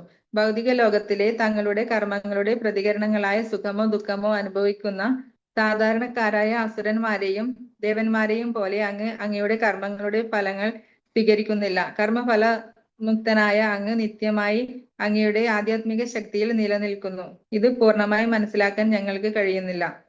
അങ്ങയുടെ ഷഡൈശ്വര്യങ്ങളിൽ അപരിമിതനാകയാൽ ആർക്കും അങ്ങയുടെ അതീന്ദ്രിയ ഗുണങ്ങൾ എണ്ണാൻ കഴിയില്ല. ദാർശനികരും ഇതര ചിന്താശീലരും ഭൗതിക ലോകത്തിന്റെ വൈരുദ്ധ്യാത്മകമായ ആവിഷ്കാരങ്ങളാലും യുക്തിപരമായ വാദങ്ങളാലും വിധികളാലും സംഭ്രാന്തരാകുന്നു. വാഗ്വിലാസങ്ങളുടെ മായാജാലങ്ങളിൽ അന്താളിക്കുന്നതിനാലും വേദശാസ്ത്രങ്ങളുടെ വ്യത്യസ്തമായ കണക്കുകൂട്ടലുകളാൽ അസ്വസ്ഥരാകുന്നതിനാലും അവരുടെ സിദ്ധാന്തങ്ങൾക്ക് അങ്ങയെ സ്പർശിക്കാൻ കഴിയുന്നില്ല. അങ്ങ് സർവരുടെയും ഭരണാധികാരിയും നിയന്താവും അങ്ങയുടെ മഹത്വങ്ങൾ സർവസങ്കല്പങ്ങൾക്കും അതീതവുമാകുന്നു. അങ്ങയുടെ അചിന്ത്യ ശക്തി അങ്ങയെ ഭൗതിക ഗുണങ്ങളോടെ അനാസക്തമാക്കുന്നു. ഭൗതിക വിചിന്തനങ്ങളുടെ എല്ലാ സങ്കല്പങ്ങളെയും മറികടക്കുന്ന അങ്ങയുടെ വിശുദ്ധമായ ജ്ഞാനം അങ്ങയെ എല്ലാ ഊഹാപോഹ പ്രക്രിയകൾക്കും ഉപരിയായി നിർത്തുന്നു. അങ്ങയുടെ അചിന്ത്യ ശക്തിയാൽ അങ്ങയിൽ വൈരുദ്ധ്യാത്മകമായി ഒന്നുമില്ല. ഹരേ കൃഷ്ണ. ഹരേ കൃഷ്ണ. ജനങ്ങൾ ചിലപ്പോൾ അങ്ങയെപ്പറ്റി സാഗരനെന്നും നിരാകാരനെന്നും ചിന്തിച്ചേക്കാം. പക്ഷെ അങ്ങ് ഏകനാണ്. ആശയക്കുഴപ്പത്തിലാവുകയോ പരിഭ്രാന്തരാവുകയോ ചെയ്യുന്ന ജനങ്ങൾക്ക് മുന്നിൽ ചിലപ്പോൾ ഒരു കയർ പലതരം സർപ്പങ്ങളായി തോന്നിച്ചേക്കാം. അങ്ങയെക്കുറിച്ച് നിശ്ചയമില്ലാതെ ആശയക്കുഴപ്പത്തിലാകുന്ന അത്തരം ആളുകൾക്ക് വേണ്ടി അവരുടെ അസ്ഥിരമായ അവസ്ഥകൾക്കനുസരിച്ച് അങ്ങ് വിവിധ തത്വശാസ്ത്ര സമ്പ്രദായങ്ങൾ സൃഷ്ടിക്കുന്നു. ആധ്യാത്മികവും ഭൗതികവുമായ പ്രവർത്തികൾ തമ്മിലുള്ള വ്യത്യാസങ്ങളെക്കുറിച്ച് നാം എപ്പോഴും ഓർമ്മിക്കണം. ഭഗവാൻ ആധ്യാത്മികമായതിനാൽ ബാഹ്യമായ ഒരു സഹായവും കൂടാതെ ഏത് പ്രവൃത്തിയും ചെയ്യാൻ അവിടുന്ന് കഴിയും. ഭൗതിക ലോകത്തിൽ നാം ഒരു മൺകുടം നിർമ്മിക്കാൻ ആഗ്രഹിച്ചാൽ നമുക്ക് അതിനുള്ള ഘടകപദാർത്ഥങ്ങൾ വേണം, ഒരു യന്ത്രം വേണം, ഒരു തൊഴിലാളിയും വേണം. പക്ഷേ ഈ ആശയത്തെ നാം പരമോന്നതനായ ഭഗവാന്റെ കാര്യത്തിൽ അതേപടി പ്രയോഗിക്കരുത്. കാരണം നമ്മുടെ സങ്കല്പത്തിൽ ആവശ്യമെന്ന് തോന്നുന്നതൊന്നും തന്നെ ഇല്ലാതെ എന്തും ഒരു നിമിഷത്തിനകം സൃഷ്ടിക്കാൻ അവിടുന്ന് കഴിയും. ഒരു പ്രത്യേക ലക്ഷ്യം നിറവേറ്റാൻ ഭഗവാൻ ഒരു അവതാരമായി പ്രത്യക്ഷപ്പെടുമ്പോൾ അവിടുന്ന് അവതാരം എടുക്കാതെ അത് നിറവേറ്റാൻ സാധിക്കില്ലെന്ന് ധരിക്കരുത്. അവിടുന്ന് ഇച്ഛ കൊണ്ട് മാത്രം എന്തും നിർവഹിക്കാൻ കഴിയും. പക്ഷേ ഭക്തന്മാരോടുള്ള അഹൈതുകമായ കാരുണ്യത്താൽ അവിടുന്ന് അവരുടെ ആശ്രിതനായി അവതരിക്കുന്നു. യശോദ മാതാവിന്റെ പുത്രനായി ആവിർഭവിക്കുന്നത് അവരുടെ ആശ്രിതനായതുകൊണ്ടല്ല, മറിച്ച് തന്റെ അകാരണമായ കാരുണ്യത്താൽ അവിടുന്ന് അത്തരമൊരു ഭൂമിക സ്വീകരിക്കുകയാണ്. ഭക്തന്മാരുടെ സംരക്ഷണത്തിന് വേണ്ടി പ്രത്യക്ഷനാകുമ്പോൾ അവിടുന്ന് സ്വാഭാവികമായും അവർക്ക് വേണ്ടി പരീക്ഷണങ്ങളും ദുരിതങ്ങളും സ്വീകരിക്കുന്നു. ഭഗവാന് എല്ലാ ജീവസത്തുക്കളോടും തുല്യ മനോഭാവമായതിനാൽ ശത്രുക്കളോ മിത്രങ്ങളോ ഇല്ലെന്നും, പക്ഷേ സദാ തന്നെ പ്രേമപുരസരം സ്മരിക്കുന്ന ഭക്തനോട് പ്രത്യേക വാത്സല്യമുണ്ടെന്നും ഭഗവത്ഗീതയിൽ പറയുന്നു. അതിനാൽ ഭഗവാന്റെ അതീന്ദ്രിയ ഗുണങ്ങളിൽ നിഷ്പക്ഷതയും പക്ഷപാതിത്വവും ഉൾപ്പെടുന്നു. തന്റെ സങ്കല്പാതീതമായ ശക്തിയാൽ അവ ഉചിതമായി ക്രമീകരിക്കപ്പെട്ടിരിക്കുകയും ചെയ്യുന്നു. നിരാകാര ബ്രഹ്മത്തിന്റെ ഉറവിടമായ പരബ്രഹ്മം അവിടുന്നാണ്. അത് അവിടുത്തെ സർവവ്യാപിയായ നിഷ്പക്ഷതാഭാവമാകുന്നു. അതേസമയം തന്റെ വ്യക്തിഭാവത്തിൽ അവിടുന്ന് അതീന്ദ്രിയ ഐശ്വര്യങ്ങളുടെ ഉടമയെന്ന നിലയിൽ തന്റെ ഭക്തന്മാരുടെ വശം ചേർന്ന് പക്ഷപാതിത്വവും കാട്ടുന്നു. പക്ഷപാതിത്വവും നിഷ്പക്ഷതയും അതുപോലുള്ള എല്ലാ ഗുണങ്ങളും ഈശ്വരനിലുണ്ട്. ഇല്ലാത്ത പക്ഷം സൃഷ്ടിയിൽ അവയെ അനുഭവിക്കാൻ കഴിയുകയില്ല. അവിടുന്ന് അസ്തിത്വത്തിന്റെ സമഷ്ടിയാകയാൽ എല്ലാ ഗുണങ്ങളും പരമോന്നതനിൽ ഉചിതമായി ക്രമീകരിച്ചിരിക്കുന്നു. ആപേക്ഷികമായ ഇഹലോകത്തിൽ ഇത്തരം ഗുണങ്ങൾ വികൃതമായ രീതിയിൽ പ്രകടമാകുന്നു. അതിനാൽ ഇഹലോകത്തിൽ നാം അദ്വൈതത്തെയും ഒരു വികൃതമായ പ്രതിഫലനമായി മാത്രമാണ് അനുഭവിക്കുന്നത്. ഭൗതിക ദ്രവ്യത്തിന് വിപരീതമായ ആത്മാവിന്റെ സാമ്രാജ്യത്തിൽ കാര്യങ്ങൾ എങ്ങനെയാണ് സംഭവിക്കുന്നത് എന്നതിനെ പറ്റി വിവരിക്കാൻ ഭൗതിക രീതിയ യുക്തിവാദങ്ങൾ ഇല്ലാത്തതിനാൽ ഭഗവാൻ ചിലപ്പോൾ അനുഭവവേദ്യതയുടെ മേഖലയ്ക്ക് അതീതനായി വിവരിക്കപ്പെടുന്നു. പക്ഷേ നാം ഭഗവാന്റെ അചിന്ത്യ സ്വഭാവം അംഗീകരിക്കുന്ന പക്ഷം നമുക്ക് എല്ലാ കാര്യങ്ങളും അവിടെ നിന്ന് ക്രമീകരിക്കാൻ കഴിയും. അഭക്തന്മാർക്ക് ഭഗവാന്റെ അചിന്ത്യ ശക്തി മനസ്സിലാക്കാനാവില്ല. പരിണത ഫലമായി അവർക്ക് ഉൾക്കൊള്ളാൻ കഴിയുന്ന പരിധിക്കുപരിയാണ് അവിടെ നിന്ന് പറയുന്നു. ബ്രഹ്മസൂത്രങ്ങളുടെ രചയിതാവ് ഈ സത്യം അംഗീകരിക്കുകയും ഇങ്ങനെ പറയുകയും ചെയ്യുന്നു: ശ്രുതേസ്തു ശബ്ദമൂലത്വ പരമദിവ്യോത്തമ പുരുഷനായ ഭഗവാനെ ഒരു സാധാരണ മനുഷ്യന് ഉൾക്കൊള്ളാൻ കഴിയാത്തതിനാൽ ശ്രുതി ആദികളായ വൈദിക ശാസനങ്ങളിലെ തെളിവിലൂടെ മാത്രമേ അറിയുവാനാകൂ. സ്കന്ദപുരാണം സ്ഥിരീകരിക്കുന്നു: അചിന്ത്യ ഖലു യേ ഭാവ ന താംസർക്കേണ യോജയത്. ഒരു സാധാരണ മനുഷ്യന് ഉൾക്കൊള്ളാൻ കഴിയാത്ത കാര്യങ്ങൾ തർക്കത്തിന് വിഷയീഭവിക്കരുത്.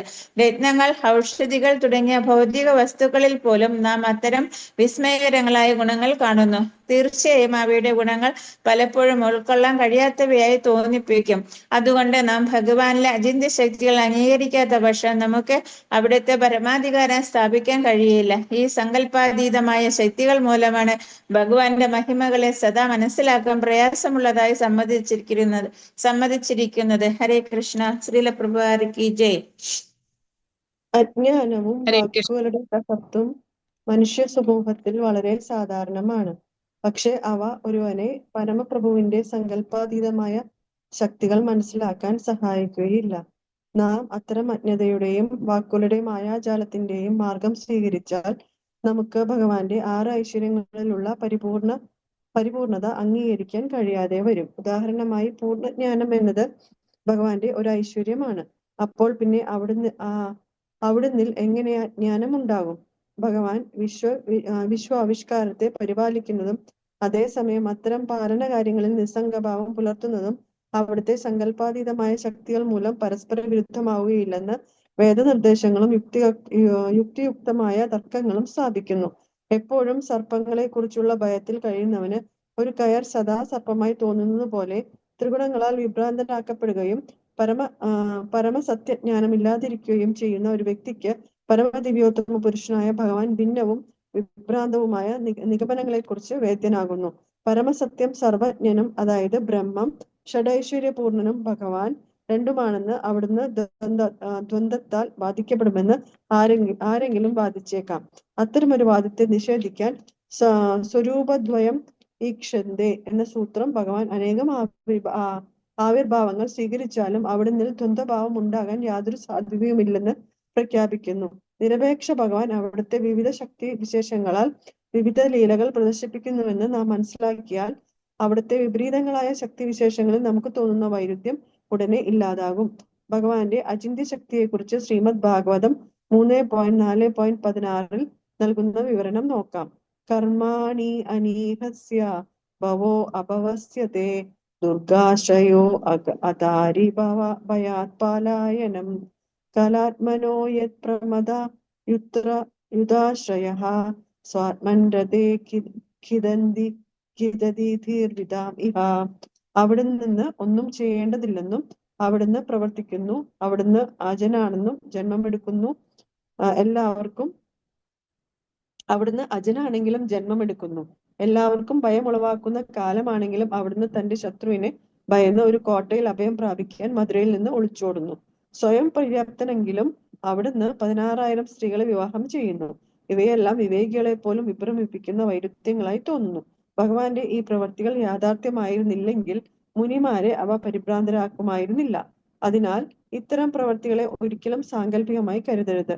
ഭഗവാൻ ഇച്ഛിക്കുമ്പോഴെല്ലാം അവിടുത്തെ അചിന്ത്യ ശക്തി, അതായത് യോഗമായ അത്തരം ലീലകൾ സൃഷ്ടിക്കുന്നതിനും നിർവഹിക്കുന്നതിനും അവിടുന്ന് സേവിക്കുന്നു.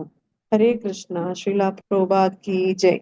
ലാസ്റ്റ് പാരഗ്രാഫ്, ഒരു പാരഗ്രാഫ് വായിച്ചാൽ മതി ഇന്ന്. ഓക്കെ. ഹരേ ഹരേ കൃഷ്ണ. കൃഷ്ണ പ്രഭു. വായിച്ചോളൂ മാതാജി. വായിച്ചോളൂ മാതാജി. ഹരേ കൃഷ്ണ. പഞ്ചരാത്ര ശാസ്ത്രങ്ങൾ എന്നറിയപ്പെടുന്ന വേദശാസ്ത്രങ്ങൾ മഹാന്മാരായ ആചാര്യന്മാരാൽ അംഗീകരിക്കപ്പെട്ടവയാണ്. ഈ ശാസ്ത്രങ്ങൾ രജോ ഗുണത്തിന്റെയും തമോ ഗുണത്തിന്റെയും സൃഷ്ടികളല്ല. അഭിജ്ഞരായ പണ്ഡിതന്മാരും ബ്രാഹ്മണരും അതിനാൽ അവയെ സാത്വത സംഹിതകളെന്ന് പരാമർശിക്കുന്നു. ഈ ശാസ്ത്രങ്ങളുടെ മൗലിക വക്താവ് ഭഗവാൻ നാരായണനാണ്. മഹാഭാരതത്തിലെ ശാന്തി പർവ്വത്തിന്റെ ഭാഗമായ മോക്ഷധർമ്മത്തിൽ 349.68 ഇത് പ്രത്യേകം പ്രതിപാദിച്ചിട്ടുണ്ട്. ബദ്ധാത്മാക്കളുടെ 4 ന്യൂനതകളിൽ നിന്ന് മുക്തരായ നാരദനെയും വ്യാസനെയും പോലുള്ള മുക്താത്മാക്കളാണ് ഈ വേദശാസ്ത്രങ്ങളുടെ പ്രചാരകർ.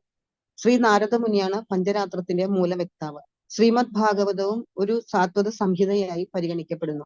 ശ്രീമദ് ഭാഗവതം പുരാണം അമലം എന്ന വാക്കുകളിലൂടെ ശ്രീമദ് ഭാഗവതത്തെ അമല പുരാണമെന്ന് ശ്രീ ചൈതന്യ മഹാപ്രഭു പ്രഖ്യാപിച്ചിട്ടുണ്ട്.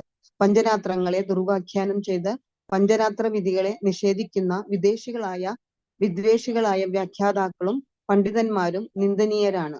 ആധുനിക യുഗത്തിൽ അത്തരം വിദ്വേഷികളായ പണ്ഡിതന്മാർ കൃഷ്ണനാൽ പറയപ്പെട്ട ഭഗവത്ഗീതയെ പോലും കൃഷ്ണനില്ലെന്ന് തെളിയിക്കുന്നതിന് തെറ്റായി വ്യാഖ്യാനിക്കുന്നു.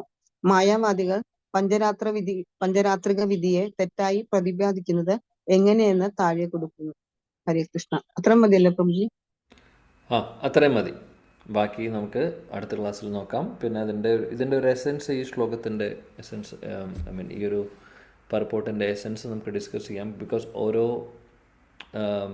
വരികളും എക്സ്പ്ലെയിൻ ചെയ്യാൻ നിന്ന് കഴിഞ്ഞാൽ പിന്നെ സമയം ഒരുപാട് വേണ്ടി വരും. പിന്നെ അതിൻ്റെ ആവശ്യവുമില്ല. ആക്ച്വലി ശില പ്രഭുപാദ് ബേസിക്കലി പറയുന്നത് എന്താണെന്ന് വെച്ചാൽ, അത് ശിവ ശങ്കരാചാര്യരുടെ ശാരീരിക ഭാഷ്യത്തിൽ മിസ്ഇൻ്റർപ്രിട്ടേഷൻ ഉണ്ടായിരുന്നു. കാര്യം നമുക്കറിയാം, അത് അദ്ദേഹം അസത്യമായിട്ടുള്ള ഒരു ഫിലോസഫി പ്രചരിപ്പിക്കാൻ വന്നിട്ടുള്ളതാണ്. സോ ഭഗവാന് രൂപമില്ല എന്നുള്ളതും, അല്ലെങ്കിൽ ഈ പറയുന്ന രൂപത്തിൻ്റെ കാര്യം മാത്രമല്ല, ഈ എക്സ്പാൻഷൻസൊക്കെ ഈ പറയുന്ന വാസുദേവൻ, പ്രദ്യുമ്ന, അനിരുദ്ധ, സംഘർഷൻ, അവരൊക്കെ ജീവതത്വങ്ങളെ ആയിട്ട് ഉള്ളൊരു രീതിയിലാണ് അദ്ദേഹത്തിൻ്റെ ഭാഷ്യത്തിൽ എഴുതിയിട്ടുള്ളത്.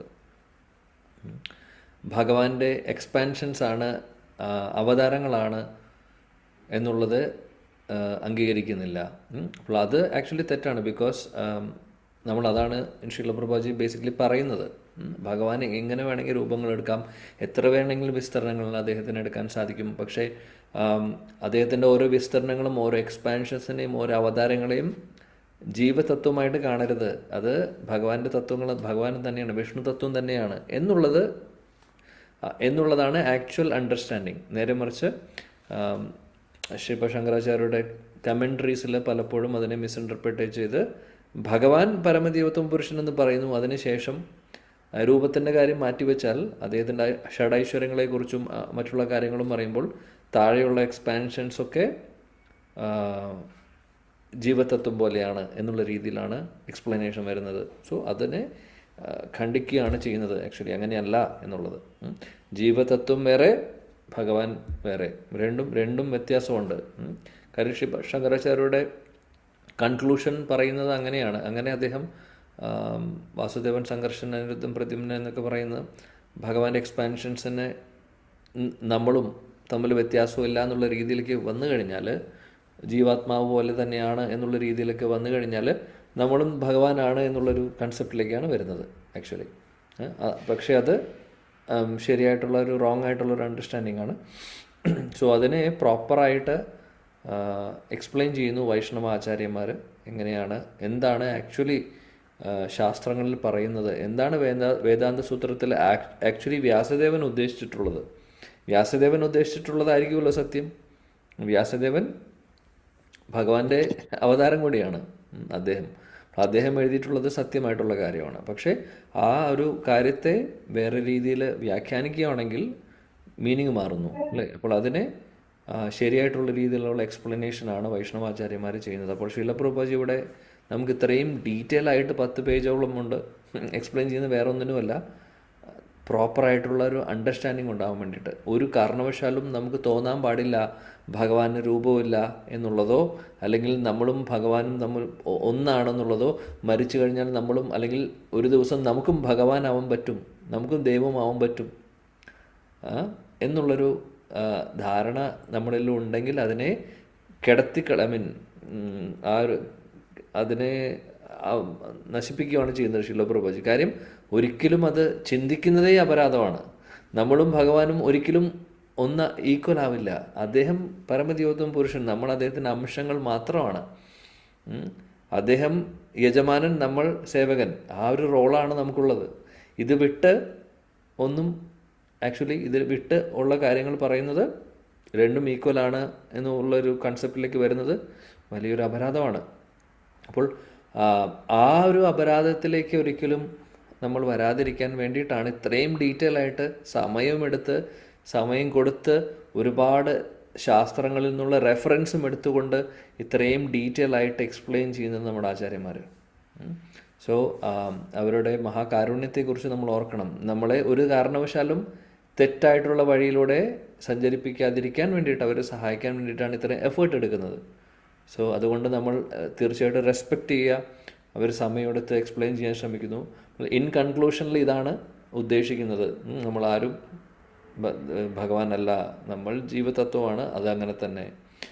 എന്നാൽ ഭഗവാന്റെ കാരുണ്യം കൊണ്ട് അങ്ങോട്ടേക്ക് പോകാൻ കഴിഞ്ഞു കഴിഞ്ഞാൽ എന്നാലും നമ്മൾ ഭഗവാനാവുന്നില്ല, അപ്പോഴും നമ്മൾ സേവകൻ തന്നെയാണ്. നമ്മൾ ഭഗവാനെ സേവനം ചെയ്യുന്നു. അതാണ് നമ്മുടെ പൊസിഷൻ, അതാണ് കോൺസ്റ്റിറ്റ്യൂഷണൽ പൊസിഷൻ. ഗോപി ഭർത്തു പദകമലയോർ ദാസദാസാനുദാസ്, ഇതാണ് നമ്മുടെ പൊസിഷൻ. അത് മനസ്സിലാക്കണം എന്നുള്ളത് ഓർമ്മിപ്പിക്കുകയാണ് നമ്മളെ ഇതിലൂടെ, ഈ ഒരു എക്സ്പ്ലനേഷൻസിലൂടെ. ഓക്കെ, സോ എനിവേയ്സ് ഇതെല്ലാം ഒരു പ്രാവശ്യം വായിച്ച് കഴിഞ്ഞിട്ട് അതിൻ്റെ ജസ്റ്റ് നമുക്ക് ഓൾറെഡി ഇപ്പോൾ അതിൻ്റെ ബേസിക് ആയിട്ടുള്ള എസെൻസ് ഓൾറെഡി പറഞ്ഞു കഴിഞ്ഞു. ഇനി എക്സ്പ്ലനേഷൻ വേറെ കുറച്ചും കൂടെ ബാക്കിയുണ്ട് വായിക്കാൻ. അതും കൂടെ കഴിഞ്ഞിട്ട് നമുക്ക് ബാക്കിയുള്ള ചർച്ചകൾ ചെയ്യാം. അപ്പോൾ വാസുദേവൻ, പ്രദ്യുമ്ന, അനിരുദ്ധൻ എന്ന് പറയുന്നതൊക്കെ ഭഗവാന്റെ തന്നെ വിസ്തരണങ്ങളാണ്. അവരൊരിക്കലും ജീവതത്വമല്ല എന്നുള്ളത്. ഈവൻ അവരാണെങ്കിൽ ഭൗതിക ലോകത്തിൻ്റെ റെൽമിലേ വരുന്നവരല്ല. മഹാവിഷ്ണുവും ക്ഷീരോദശായ വിഷ്ണുവും ഗർഭോദശായ വിഷ്ണുവാണ് മെറ്റീരിയൽ വേൾഡ് അല്ലെങ്കിൽ ഭൗതിക ലോകത്തിൻ്റെ ആ ഒരു റീജിയനിൽ വരുന്നത്. അപ്പോൾ അവർ ഈ ചതുർവ്യൂഹത്തിൻ്റെ താഴെ വരുന്നവരാണ്. ചതുർവ്യൂഹം കഴിഞ്ഞിട്ട് വരുന്ന എക്സ്പാൻഷൻസ് ആണ് ബേസിക്കലി. സോ അപ്പോൾ അതുകൊണ്ട് അവരും നമ്മളും ഒബ്വിയസ്ലി ഇപ്പോൾ വാസുദേവൻ സംഘർഷൻ ചതുർവ്യൂഹവും ജീവതത്വവും തമ്മിൽ വ്യത്യാസമില്ല എന്ന് പറയുകയാണെങ്കിൽ താഴെ വരുന്ന എല്ലാവരും ഡെഫിനറ്റ്ലി ജീവതത്വം പോലെയാണ് എന്നുള്ള രീതിയിലാവും എൻ്റെ കൺക്ലൂഷൻ അല്ലേ. സോ ആ ഒരു കാര്യത്തെ ഖണ്ഡിക്കുന്നു ആചാര്യന്മാർ. ആക്ച്വലി വ്യാസദേവൻ അങ്ങനെ ഒരിക്കലും ഉദ്ദേശിച്ചിട്ടില്ല. അപ്പോൾ അതിനെ മിസ്ഇൻറ്റർപ്രറ്റ് ചെയ്യുമ്പോൾ കറക്റ്റ് ചെയ്യുകയാണ് ചെയ്യുന്നത്. നമ്മുടെ ആചാര്യന്മാർ കറക്റ്റ് ചെയ്ത് മനസ്സിലാക്കിപ്പിച്ച് തരുവാണ് ചെയ്യുന്നത്. ഓക്കെ, സോ കുറച്ച് ഡ്രൈ ആയിട്ട് തോന്നിയിട്ടുണ്ടാവും, അല്ലെങ്കിൽ കുറച്ച് ഫിലോസഫിക്കലായിട്ട് ടെക്നിക്കലായിട്ട് തോന്നിയിട്ടുണ്ടാവും. സാരമില്ല, ഈ ഒരു ഫേസിൽ കൂടെ നമുക്ക് കടന്നു പോകണം. സോ ബേസിക്കലി നമ്മളെപ്പോഴും ഇങ്ങനെ കോംപ്ലക്സ് ആയിട്ടുള്ള ഡിസ്കഷനിൽ അതിൻ്റെ എസെൻസ് മനസ്സിലാക്കുക, മുന്നോട്ട് പോവുക, അത്രയേ ഉള്ളൂ കാര്യം. ഇനി വേദാന്ത സൂത്രം പഠിച്ച് അതിൽ പറയുന്നത് എന്താണെന്ന് മനസ്സിലാക്കി ഇനി ശ്രീപാദ ശങ്കരാചാര്യരുടെ ശാരീരിക ഭാഷ എവിടെയാണ് കൊടുത്തിട്ടുള്ളത് അത് പോയി വായിച്ച് എന്താണെന്ന് മനസ്സിലാക്കിയിട്ട് അതിനൊന്നും നമ്മുടെ കയ്യിൽ സമയമില്ല.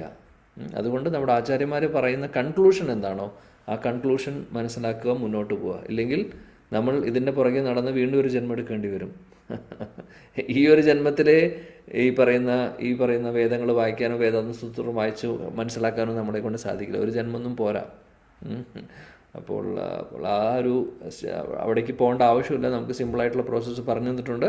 ആചാര്യന്മാർ പറയുന്നു, ഗുരുജനങ്ങൾ പറയുന്നത് ഫോളോ ചെയ്ത് മുന്നോട്ട് പോവുക. എന്നാൽ മനസ്സിലാക്കേണ്ടതായിട്ടുള്ള മിനിമം കാര്യങ്ങൾ ഡെഫിനറ്റ്ലി മനസ്സിലാക്കണം. എന്നാലാണ് മുന്നോട്ട് പോകാൻ സാധിക്കുകയുള്ളൂ. അപ്പോൾ നമുക്ക് പറ്റുന്ന രീതിയിൽ നമുക്ക് ഉൾക്കൊള്ളാം ഇതൊക്കെ. Okay, thank you very much.